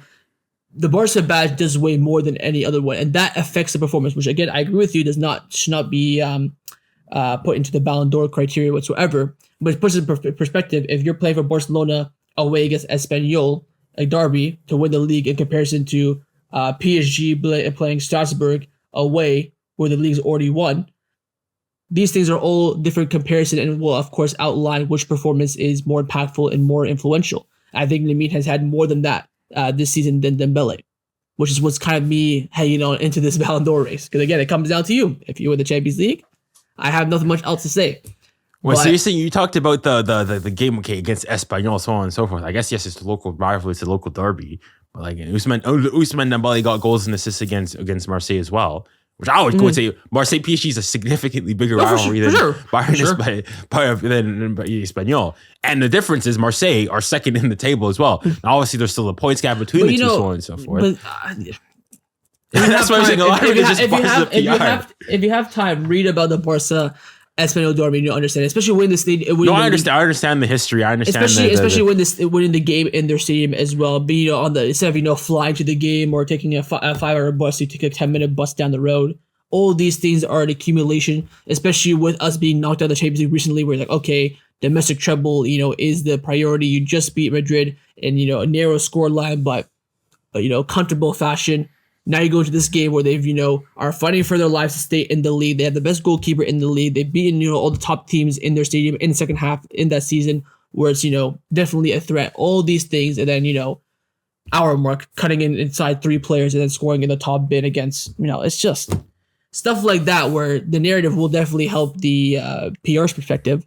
You can't take away from that moment as well. He's made that kind of a trademark now. Look at the goal that he scored against Benfica. He did the same thing. He did the same thing against Inter. Did the same thing now against Real Madrid. It's kind of like Iron Robert when you knew back in the day. You know it's gonna come, but there's nothing you can do about it. Exactly. I agree. Yeah, but I'm seeing a lot of this. Like even for Dembele, I would go and argue that the journalists should not take into account Mbappe left the season. It's PSG's first Champions League, etc. So on and so forth. Those should not be criteria. The only thing is that there will be criteria. My point is that would be in their head, though. But I would also argue that if you are a journalist and you're going saying, but like in favor of him, right? Everyone, football is such an emotional game. So if I'm judging the Ballon d'Or, right, I'm gonna look at the competitiveness, influence, decisiveness, achievement, blah blah, and I'm gonna sit there and think PSG their first season without the dictator. They've gone to win the quadruple. Barcelona in their first season under Flick performed the best team in the world on the most consistent basis. These will be in your head because you can't take that away because everyone's in for the ride. You're gonna as you being a PSG fan, seeing August, September, October, November, especially this summer with Mbappe trying to fight for every penny, take him to court in that October international. All these things are gonna be in your head. Why? Because you experienced it. We're all emotional. Whereas it shouldn't be a dictating factor. It's gonna be lingering, and that's the point that I'm trying to make when you play for Barcelona. The badge is heavier. And I'll say the PSG badge is heavy. I think also as well. Our league being a bit more tight. You won the league comfortably, right? 19 points. You almost went undefeated. Mm-hmm. You won the league a long time ago. We were still fighting for the league, right? And of course, as to the recency bias, if Dembele was scoring a 9-minute winner against Strasbourg to win the league for Ligue 1, you definitely have that argument to counteract my argument. But it's just us being in the title race and stuff like that. We probably should have won it earlier if we didn't have that November December break where Yamal wasn't there. This is the narrative that I'm presenting. Okay, I could get that. I just think for me, I've just really got the problem is the Lamine Yamal part because for me still, Pedri and Rafinha probably for me should be ahead. If not, even Pedro, I can get why he should be ahead. But for me, Rafinha, because yes, his performances have dipped, and I would go and say I was really disappointed with, especially how you go and you think he was relying on, and that's why I'm going to go and say a 17-year-old to do all his dirty work in that tie. But you also have to say that. Okay, yes, he didn't perform. He wasn't, he wasn't I mentioned this to Robbie Lou. If you had to guess of the two without seeing their names more, just watching the play, which of the two is Brazilian, you wouldn't say Rafinha. But despite all that, the guy's scoring. The guy got his goal, is doing his bit. And yet, therefore, now he went from being the Ballon d'Or favorite and he's been consistent over the course of the season too. And all of a sudden, he's getting snubbed. In terms of GA, yes, but not in terms of performance. When you watch Barcelona from August until, now, everything in the team is clear. If you ask me, certain questions about this team, I guarantee you 29 out of 30 Barca fans will have the same answer as me. The most important player being Lamine, maybe the most consistent player being, I would argue, Lamine, I think a lot would argue, maybe had the anomaly saying that, Pedri or Rafinha, where I would, disagree, and a lot of Barca fans would disagree. But the one underlying fact that if you ask any Barcelona fan, the most important and best player in this team from August until now, everyone says Lamine. I'm not sure. So then why weren't you guys pushing Lamine Yamal a month ago? If Lamine Yamal was all... We've been pushing Lamine probably since the March international break. Where realistic. I mean, realistic. The push came. Look at Copa del Rey. No. Watch the Ballon d'Or odds. Remember, Lamine was not even top 10. Come February, right? I think even I was doing reaction videos to Ballon d'Or lists. People didn't have him in the top 10. I thought that was outrageous, but I can see from maybe the neutral that only looks at Champions League stuff. I can understand. No, I'm talking about as in your main push. Obviously, he was getting in there, but as in like. A month ago, it was Rafinha number one the entire time, and Pedri was ahead of him for a long time. I think that's what I'm going saying. Like it's only realistically, you go and say it's only in the last month where Lamine Yamal, in terms of like the court of public opinion, he's taken him over in the Ballon d'Or race. But I think that also highlights how well he's done this year, to the point that 1 month can change and put him on that pedestal, which means that his first 6 months weren't shit. But with Rafinha, he's just taken such a big dip, whereas Lamine, especially when we talked about a couple minutes ago, second half of the season, decisive moments are always on the most memory thing, the most lasting thing when journalists and people decide who they want to have as their best player in the world. And in the past 2 to 3 months, it's only been Lamine in every scenario coming up. And again, if we got knocked out of the quarterfinals of the Champions League, we wouldn't be sitting here having this video. I think the fact that we got to the Final Four and the way we did it is why we have a case. But in every single scenario, in every single game, he's come up big in the 2 months where everything in the season is decided. You fight for 4 trophies for the whole entire year. Everything gets answered in April and May. And he was there. In every single big moment, we needed a goal, we needed an assist. Again, go to SofaScore, go to Football Stat Matter, whatever you look at his the stats over the season. They're all in the blue, the blue or green, whatever website you look at. Interesting. And this is, I guess, one of my final points I want to go and mention is I think also one of the big things that I think I haven't talked about is going against Dembele. Is not only is he having to fight the 17-year-old push from Lamine Yamal, the Barca PR, but also he's having to fight the anti-Barca PR because of the fact that a lot of Barca fans are still salty of the departure and then subsequently of last year. We all know what happened, scoring both legs in the celebration, the snake, and all of that. I think if this was Barcola was getting pushed, I think a lot of Barca fans will still be pushing and, doing that, pushing your guy, but there wouldn't be nearly this much of a vitriol reaction against Ousmane Dembele. I disagree. I don't think there's no Barca fan that says, Dembele shouldn't win it. I mean, me having him second and saying it's a coin toss where, Champions League win will decide if he wins it or not. That's not me taking away from him. I don't think no Barca fan was, angry, disappointed with when Dembele left. It's just the way that he left, winning the Clásico in preseason and just dipping for the release clause was just not the best way to go, especially for a manager that, down the sword for him. But I think we got the upgrade as well, so I think everyone is quite sound, to be honest. You're saying upgrade, we'll have to wait and see. One of them is going to have the Ballon d'Or. And also, interestingly enough, I find it really funny how a lot of Barca fans, you guys, right after you guys got knocked out by Inter, you guys are going to get smacked by PSG. So the Barca fans that I have were like, PSG's gonna smack you guys. PSG, you guys better do it for the sake of football. All of a sudden now, you guys clocked. Wait a second. If PSG win the Champions League, that means Dembele wins the Ballon d'Or. Now there's a switch up. Now y'all are gonna be hate watching us. I just think I find it really funny. To be fair, you can watch my match review. I said we need Inter to win this for Ballon d'Or, but a lot of Barca fans do want PSG to win because they just don't like Inter. And I think it's better if you get knocked out by the champions too. So. I was on that. You're right. I was on that mindset, but I was on that mindset once the game ended, not a few days afterwards. Like realizing it, I realized that from day one because my dream was to have a Barcelona podium for the Ballon d'Or. And I think we would have done it if we, of course, won the quadruple and so on and so forth. But now without that Champions League, I think the podium is still maybe possible, but absolutely not. Absolutely, for me, Ousmane Dembele has to get on the podium. Well, we'll see. I don't know. I mean, if you don't win the Champions League, even if you don't win the Champions League, like as in, so if PSG don't win the Champions League, don't win the Club World Cup, and France don't win the Nations League, and Spain win the Nations League, okay, then I guess you mean. I still say I said there's a chance. Did I say it's gonna happen? I didn't say it's gonna happen. I said there's a chance. Okay. Obviously, 5%, 10%. The chance is not. It's non-zero, but like there's a chance that PSG can do a podium as well. Then in that case, who would be the three? Huh? Who would be the three for PSG? I said I'm saying it's a possibility. Like I don't know. No, but mine is like a possibility, but like it's realistic. Like it wouldn't be. Well, you said 5% is all realistic. Well, I think there's a 0% chance. I think there's 0% chance that PSG have a podium unless Barcelona scores 8 goals on Champions League final. Why would he be in the podium? No, I'm saying Vitinha, Hakimi, and Dembele. But Vitinha and who did you say? Vitinha and who else? Hakimi.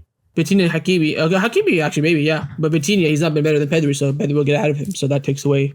I mean, if you say let's say Vitinha balls out, they go and win. Portugal wins the Nations League. And they win the Club World Cup. That's what you're going to say. It's still a chance. It's still a chance. And how would Hakimi get in there then? Hakimi's been like Hakimi has like the same amount of GA as like. But how's Hakimi gonna get into the top 3 ahead of Lamine, Pedri, and Rafinha? That's how I'm interpreting it. If he has also a great performance in the Club World Cup and in the final as well. Don't come on. I know you're a smart guy. Don't say that he's gonna get one base performance. He's gonna beat Rafinha, GA of 16, a world class performance. Pedri being the most consistent player. If all I'm saying, if Lamine Yamal went from in many people's eyes being the 3rd best Barca player and potentially outside of the top 5 of the Ballon d'Or and over 2 legs in the Champions League semi-final and a couple good Clásicos against Barca. That's what I'm saying. Sometimes when it's to hype him up, it's Real Madrid. But then when it's to knock him down, it's this trash team. If based on that alone, he went from being 4th outside top 5 to number 1 clearly, and to the point where if he doesn't win it, football is dead. And I'm sorry, if Hakimi cooks in the Club World Cup, then we could push him too. I wouldn't push him. I would go and say he's had good, but you'll be the one out of a billion pushing for him. No, even if it has, I wouldn't say it was worth it. But if we're going on based on Barca fan criteria, then I think he should. I think my chances of a podium are much more realistic than yours. Yours is just there's no what's the word we're looking for? There's no not realistic. There's no catch to it. There's I see like I said, there's 100 avenues in which PSG can have a podium. I see 0 of them becoming, into fruition. I think even if you win Club World Cup, and Hakimi plays well, he cannot get in there. There's 100%. There's gonna be one. I think the only guarantee right now is that there's gonna be a Barca player in the top 3, 100%. And I think that's gonna be Lamine Yamal. I think the other ones Dembele, Pedri, Rafa, I think Hakimi, that will happen, Vitinha. but I don't think it should happen. I don't think it would. You don't think Lamine should be top 3? No, Lamine for me should not be top 3. Let's end it. We've been going too long. Let's wrap this up. Lamine should not be top 3. Lamine should not be top 3. Top 5, not top 3. As soon as I saw your Remontada video about it being, robbed, I had enough. Well, you disagree. You don't think Remontada was robbed? No. Never. Listen, Suarez penalty was a clear penalty. Okay. Now let's actually the only thing I said this with Mo as well. The Mascherano challenge on Di Maria. I think that was when the score was 3-1 at the time. Whatever it happens. Okay. Do you think it's a foul? That was a penalty. And it's a red card, and he's gone. Apart from that, the game was pretty fair. So you're telling me that you're telling me with a straight face. But you're telling me with a straight face. You're telling me with a straight face that Fugazi dive from Suarez. Even Suarez are going to say that's not his best work. He could have done better. Even Suarez would tell you that. I mean, not only. But you're telling me that's a pen. Yeah, so he hit him in the back of the calf, that also hit him in the throat. The video is there. Okay, he doesn't. I think you're. I'll send you the video. No problem. Well, okay, but regardless, either way, you go if you go and you say that there's a foul there on Di Maria, they score. PSG go through. Maybe it's just like it was a good goal. But that for me, there's never a pen. For me, a fugazi penalty. And even I would go and say Neymar shouldn't even been on the pitch. He should have had a second yellow for clattering Marquinhos, then diving as well. But that's not here or there. That's the thing. Like whenever I go in and say, whenever Barcelona and Real Madrid, they get like done by you were complaining about the refs and so on and so forth, La Liga. I say, cry about it. I have no sympathy either way for both of the clubs. I'm saying this is justice. Like what I will go and say is that, when Madrid, like in fairness, I think the difference between Barca, Real, and Real Madrid, when Barcelona when you guys go and pay your refs, it's blatant. You go into, for me, Remontada, and there's also Chelsea. They're blatant. Like so the whole world sees it. We're just gonna ignore the Chelsea first leg when they. I'm just talking about the game over. But they're clear things. Real Madrid, on the other hand, it's small little things here and there. It's a non-penalty call there. It's a little under the hand. Penalties and clear offside that are not given are just No, I agree, but as in it's a lot more like under the table and so on and so forth. Where it's like clear as day. That's why I'm saying maybe what's his name? Laporta should take full pointers from Papa Perez to see maybe yeah. Like so for me, whenever you guys get refed, I go and say even that classical and stuff like that. There's a lot of calls that can be done both ways. I think the Chelsea game about us getting refed is very, very overrated because it's kind of a bit of a narrative. If you watch the whole 90 minutes, which I don't know if you have, I have. Yes, some decisions went our way and some went their way as well in that game. That referee was just, I think, had an all-time stinker, to be honest.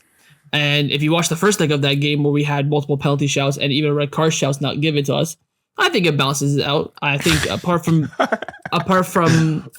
that game, I've never felt a game in which a referee was in our favor. I don't know why.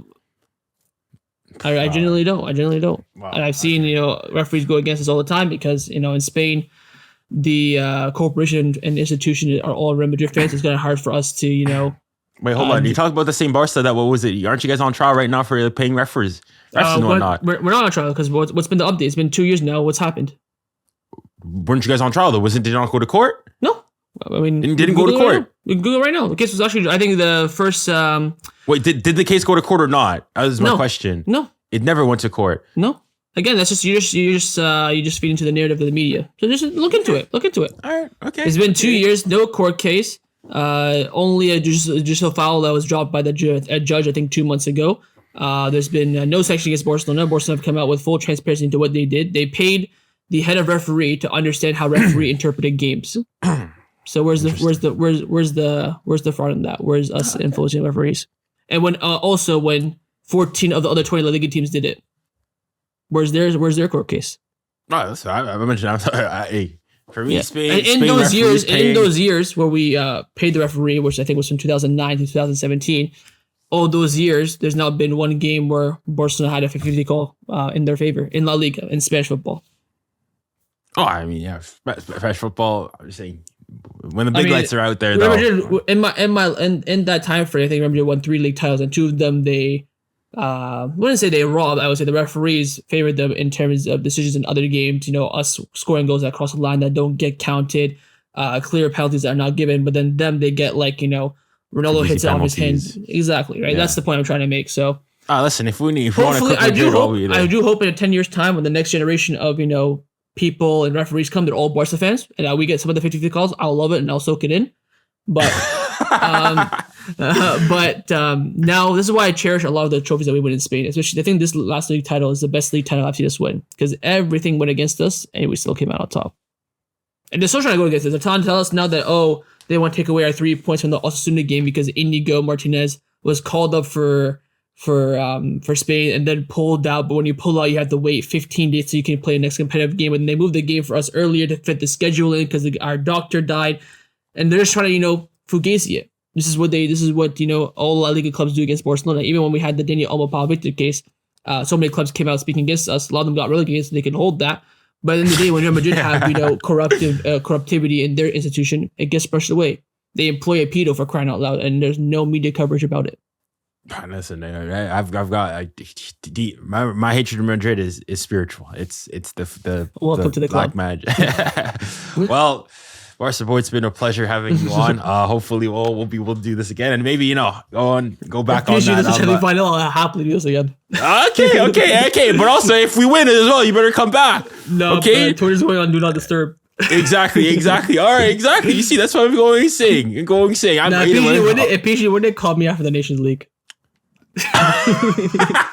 Listen, I'm saying, just watch. Dembele scores. Dembele gets an assist. I'll go call you on my post game. I'll go and say Dembele Ballon d'Or wrapped, best club in the world wrapped, best manager wrapped, Golden Boy. That's ours. Everything's gonna be ours. Go to 𝘍𝙬, don't worry about Absolutely that. Not. 𝙬𝙬𝙦𝙬. Do it for 2 months of Neymar flicks, and that's it. Come on. 𝙬𝙬𝙦. Dare I say, 𝙬𝙬𝙦 has nothing to envy from Yamal. That's where I'm gonna end it off. God. Just watch it. Just watch. Crazy, man. And also, Lamine Yamal, whenever you want to come to a real, properly functioning club, follow in the footsteps of greats. Neymar came, Messi came, Ousmane Dembele came. Still going. You can come. Two flops out of 3. Two flops. Neymar flopped at PSG. You say. Wasn't his goal to win a Champions League? No, Ballon d'Or. He led Barcelona to take that next step to win a Champions League. Hold on. Ballon d'Or alone. You said previously. You said Dembele didn't flop at Barca. You said that Griezmann didn't flop at Barca. But you're saying Neymar flopped at PSG. So wasn't Dembele's goal to be the next next Neymar? He didn't achieve that. So in terms of performances, of course, he didn't flop. I think his best I think prime Neymar was in the first 2 years at PSG. I don't think we saw that version at Barcelona. But when you spend you send the record transfer fee on 220 million, £1 trillion a week. The goal was win us the Champions League, get a Ballon d'Or. He did neither. That's why he flopped. Same thing with Messi. Messi performed well over 2 seasons. We didn't take PSG to Champions League final in contention. In matter of fact, I think he got knocked out around his team both times, so he flopped. Griezmann, I think he performed well. Didn't take us to the next level. Didn't really fit our system. He flopped. Dembele performed when he was fit before, but the problem is he didn't flip. He wasn't fit. Cost 100 million. He's a flop. Oh, okay. So you're saying they're all flops then? That's what you're saying. Okay, fine. I was just saying if you go and saying that Messi and Neymar were flops, but you were saying previously Griezmann in your eyes at least and Dembele were flops. I get it. I think Griezmann for the transfer fee and stuff like that, of course, didn't reach the level. But I think in that second season he performed for me in that whole season like a 8.5 out of 10, kind of like what Barcola has done for you this season. That's how Griezmann gave to me that season. That's kind of the perspective that I'm talking about. I think, of course, for why we bought him, the 2 seasons, the price tag, how we sold them as well, the expectation, of course, didn't come to fruition. Same thing with Dembele, Neymar, and Messi at PSG as well. But if you look at actual performances and stuff like that, maybe Messi wasn't a flop because he earned you so much money in terms of revenue, sponsorship, and advertisement and stuff like that. Performed well, helped you win back-to-back lead after losing the one to I think it was Lille or whatever it is. Yeah, but all these things, but again, for Neymar, he left to be on top of the world, and like you mentioned, he got 12 in Ballon d'Or, so. You know what I mean? Stuff like that is where the expectation comes in. Oh, final question is completely aside. So I guess somewhat different. As a Canadian, I had a question. Let's say hypothetical. Spain, Canada, World Cup final. Who are you cheering for? Who are you supporting? Depends how good was Barcelona's season Ballon d'Or wise. Let's say Lamine Yamal is not necessarily in contention, but could potentially be with the final.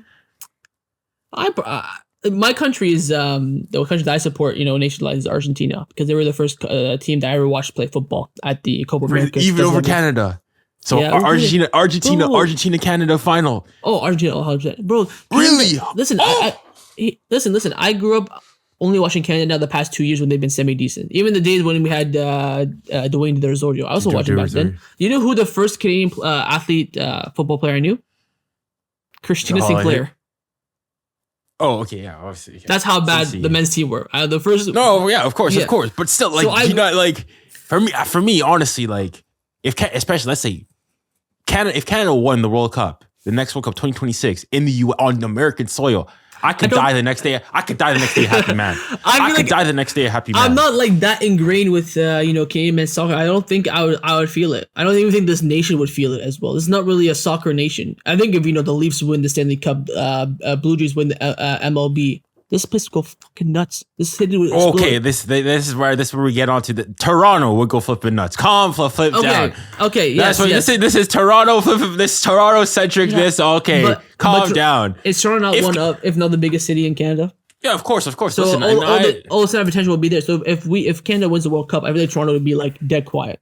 That's how I kind of do it. Toronto would 100% not be dead quiet. I think it would be for a fact. Okay, not dead quiet, but I don't think. I would say if Canada won the World Cup. Have you seen like the Raptors when the Raptors won? Like, I did. I don't think we'd match that. No, I think you guys. I think we would. I think this country does not. They don't care about soccer. No, but the thing is, you think the World Cup. And I think after this golden generation, I don't think I'm going to see Canadian national team for like another 20 years. So our next golden generation. So you even like hypothetical, like a good national team, you go and you say hypothetical penalty shootout. Alphonso Davies could potentially win it against Argentina. Saying, no, against like Spain. I want him to miss. You want him to miss. I mean, against like Spain, Germany, Netherlands, yeah, sure. I would definitely probably back Canada. But against Argentina, I'm assuming Argentina is because of Messi, right? No, it's because of 𝘋𝙘𝘾𝘼. My cousin really loved 𝘋𝙘𝘾𝘼. That's what got me into football. Okay. So Argentina, I watched Argentina like before I watched Barcelona. I was an Argentina fan first before I was a Barcelona fan. I thought there was only country football when I first started watching. Then I thought there was only Champions League. Then I realized there's all these leagues, and you get into it and stuff like that. That was my journey. Dang, all right, interesting. No, but now it's club football over country. Really, club football over country. Oh yeah, once Messi won the World Cup, I mean, I'm done. I've seen it all now. Dang, interesting. Now for me, that's technically me seeing my country win the World Cup. I've experienced it, even though it's not my actual biological country, but I felt it. Dang, I was celebrating. So you wouldn't feel. I wanted to fly to Argentina and go to the city and celebrate with them. That's how much I felt it. So okay, let's say Canada were to win a World Cup. Mm-hmm. What would it rank in terms of like biggest? Would it be like the equivalent of like Barca winning La Liga or even less potentially? No, but maybe a bit more. But like, it wouldn't be top 10 sport moments in my life. That's crazy. I think if I was doing like a live stream or like watching the game, I wouldn't have like a scarf around me. I wouldn't be into it. I would hope they win it, obviously. And I'd be gassed if they win it. But like, I wouldn't be in it, man. Wow, revoke his passport. Revoke his passport. Hey, Cardi. Hey, man. If you want to take my passport, supporting Canada, go nuts. Wow. I'd probably feel I'd feel more passion for Canada winning a gold medal in hockey than I would them winning a World Cup. No. For me, I mean, I'm a football. Obviously, hockey. As Canadians, we know what it means to the country. But like, this is football, especially on top of the fact of the underdog aspect. Like nobody would, if it's just like it's sort of there's an expectation. Like you wouldn't think like imagine you win a 2026 World Cup in what MetLife, wherever that is in New Jersey, whatever it is. For me, that would be one of the best, forget sporting moments in Canadian history. That'd be one of the greatest moments in Canadian history, period. Canada winning the World Cup on American soil, especially, with the geopolitics recently. I mean, you're not wrong, but I'm just saying personally, Barca boy, I wouldn't feel it that much. Even when we got to Copa America semifinal, which was against Argentina. I was there. Oh my gosh! Live streams on YouTube. Inside job. Inside job. We had a trader right amongst us. Wow. Well, it's like you. You said you're in Winnipeg, right? Let's say Winnipeg started like a football club, right? We'll call them the Jets. All right, and they end up moving to Europe. They get to a Champions League final against PSG. Who would you cheer for in that sense? Who would you back? You back PSG because you support them all your life. I back 100%. I back PSG. And here's the most important part: you've watched more PSG, and you've been more invested in PSG. It'd be cool if the Jets won the Champions League, and you'd probably celebrate. You'd be gassed, but you wouldn't be as much into it as PSG. Same thing with me with Argentina, Canada. I'd be way more into it because I watched Argentina 2007 Copa America, 2009 Copa America, 2010 World Cup, 14 World Cup, 18 World Cup, 2022 World Cup, 2018 Copa America, 2019 Copa America, 16 Copa America, all the losses, 2021 Copa America. I've been through everything, right? Mm-hmm. I watched Canada 1 Copa America and like 2 Gold Cups. That's all I've seen. And I was watching as a casual at that point too. Dang. For me, it's just like the argument for Ballon d'Or. You gotta put always everything into perspective. For me, when it's the nation, I mean, the thing is, I actually have changed, or I still think for me, it's still country over club, but I can sort of now understand a lot more. Oh, you're country over club. Yeah, the thing is, like, I used to be country over, like, clear country over club. Like, I always thought, like, especially because I live in London now, so here I was shocked that people are like, yeah, no, I'd rather have Liverpool win the title than England win the World Cup. I'm like, that's crazy because at least their country, they have a chance. They're in it. They've won it before. With Canada, right? It's different because we've been to like what 2 World Cups in our lifetime, 86 exactly, yeah. and the last one. So it's like there's no connection with the World Cup. Maybe that's a bit. I think they would. I think saying like your English club winning the Premier League or England winning the Euros, you could definitely say Premier League. I wouldn't, bat an eye about. Your country. I know a lot of Arsenal fans say they'd rather Arsenal win the Champions League than see England win the World Cup. I think that's a bit crazy. No, but you take even like I've heard some Liverpool. Well, okay, Liverpool's a bit different because there's some of the scouts and whatnot. But like, yeah, some Manchester United fans go and say, yeah, I'd rather have United win a Premier League title than England win the World Cup. That's and like even maybe the Champions League is a bit different. Like I'd rather Barcelona win the Champions League than Argentina. Now that I've seen it, and Canada win the World Cup, without a doubt. Even that, I'm not even like because. The thing is, that's why my tone has sort of changed on that recently. Because before I would have said like the World Cup is the bigger event, so I don't understand how you could have that. However, where my point has changed is now because I'm French as well. So it's like, if in like the sense of like, for example, right now, if you told me, would you rather PSG win the Champions League May 31st or France win the next World Cup? For me, it's tight. It's really tight because I've seen France win a World Cup in my lifetime, and recently.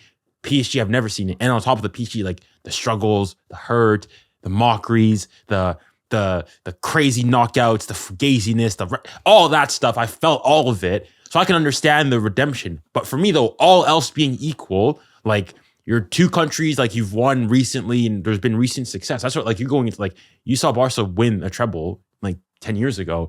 That's what I'm saying. Like, if there was another World Cup. But then, it's. With both Argentina and Barcelona, you see them, peak, then you see 10 years of just pure shit. And you want to see that. You want to feel and see that peak again. So it gives you that hunger. That's why for Real Madrid, when I talk about the Champions League, it's boring, right? Yes, congrats, they won, a lot of Champions League, especially in recent time and overall the most. But when you win it back to back, especially the way they do it as well, letting go of the league. Like, look at the Champions Leagues that they won the past 10 years. I think they won 5. In 4 of them, Barcelona won everything in Spain. So, like, it's like now with United and Spurs, how they kind of threw away the league and focus on Europa League. But you kind of do that every year. They just finish second. That's all they do. Yeah, I mean, you definitely would argue that. But, like, what would you just go and say over the last 10 years that they've been a better club? Over the last 10 years? Yeah. How? Like, I mean, even, don't get me wrong, I have a lot of Madrid agenda, but it's like, it's hard to go and argue that, yes, in terms of all that, and especially, like, the thing is, though, last 10 years, we're going 2015. In that time, Madrid have gone and actually done double. They've done the double. In fact, they've done the double, if I'm mistaken, twice.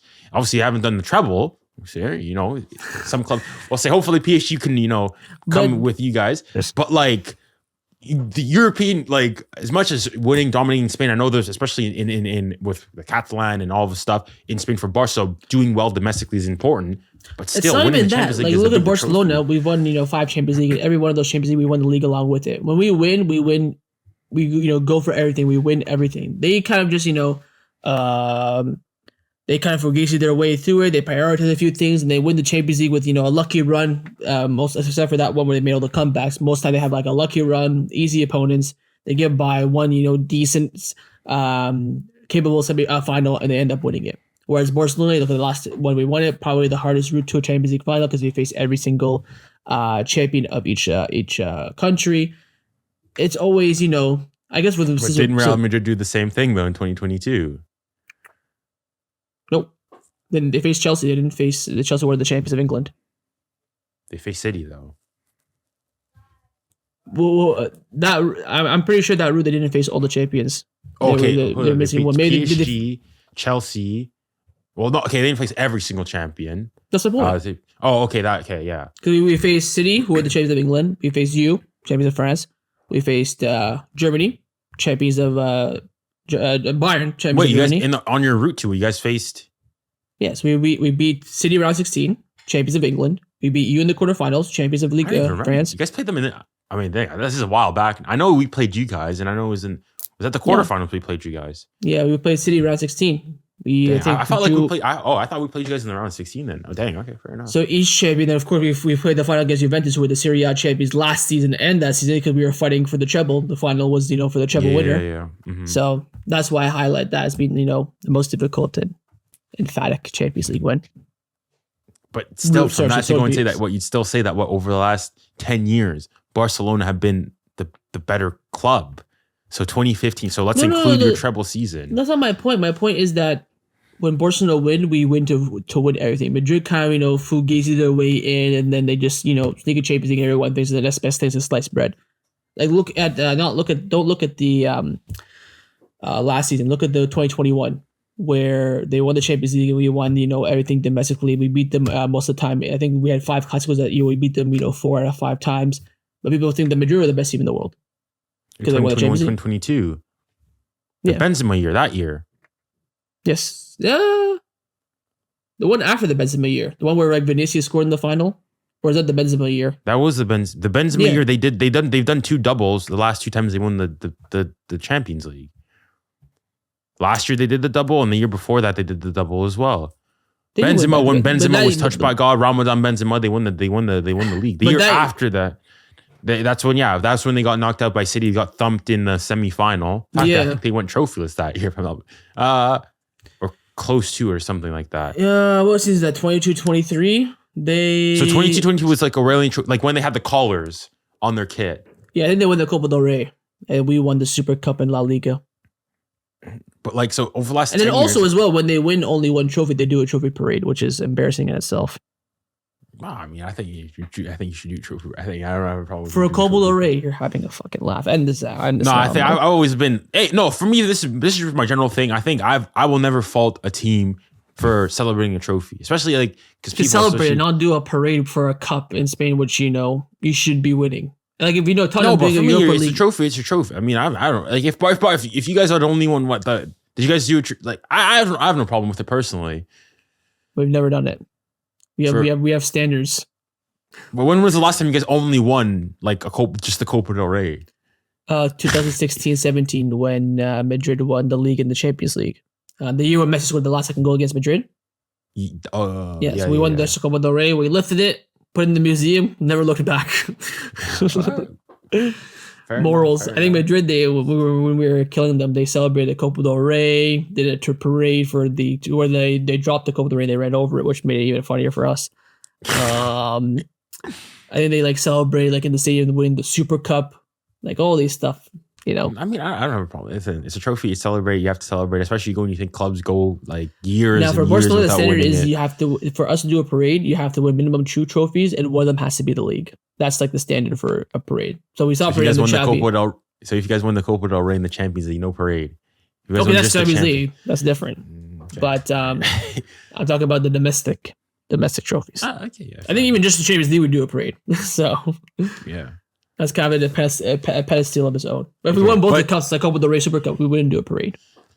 All right, fair enough. But just to confirm, we still say that the last 10 years, Brown Madrid have been the better club. Yes. But just because we've just been purely shit.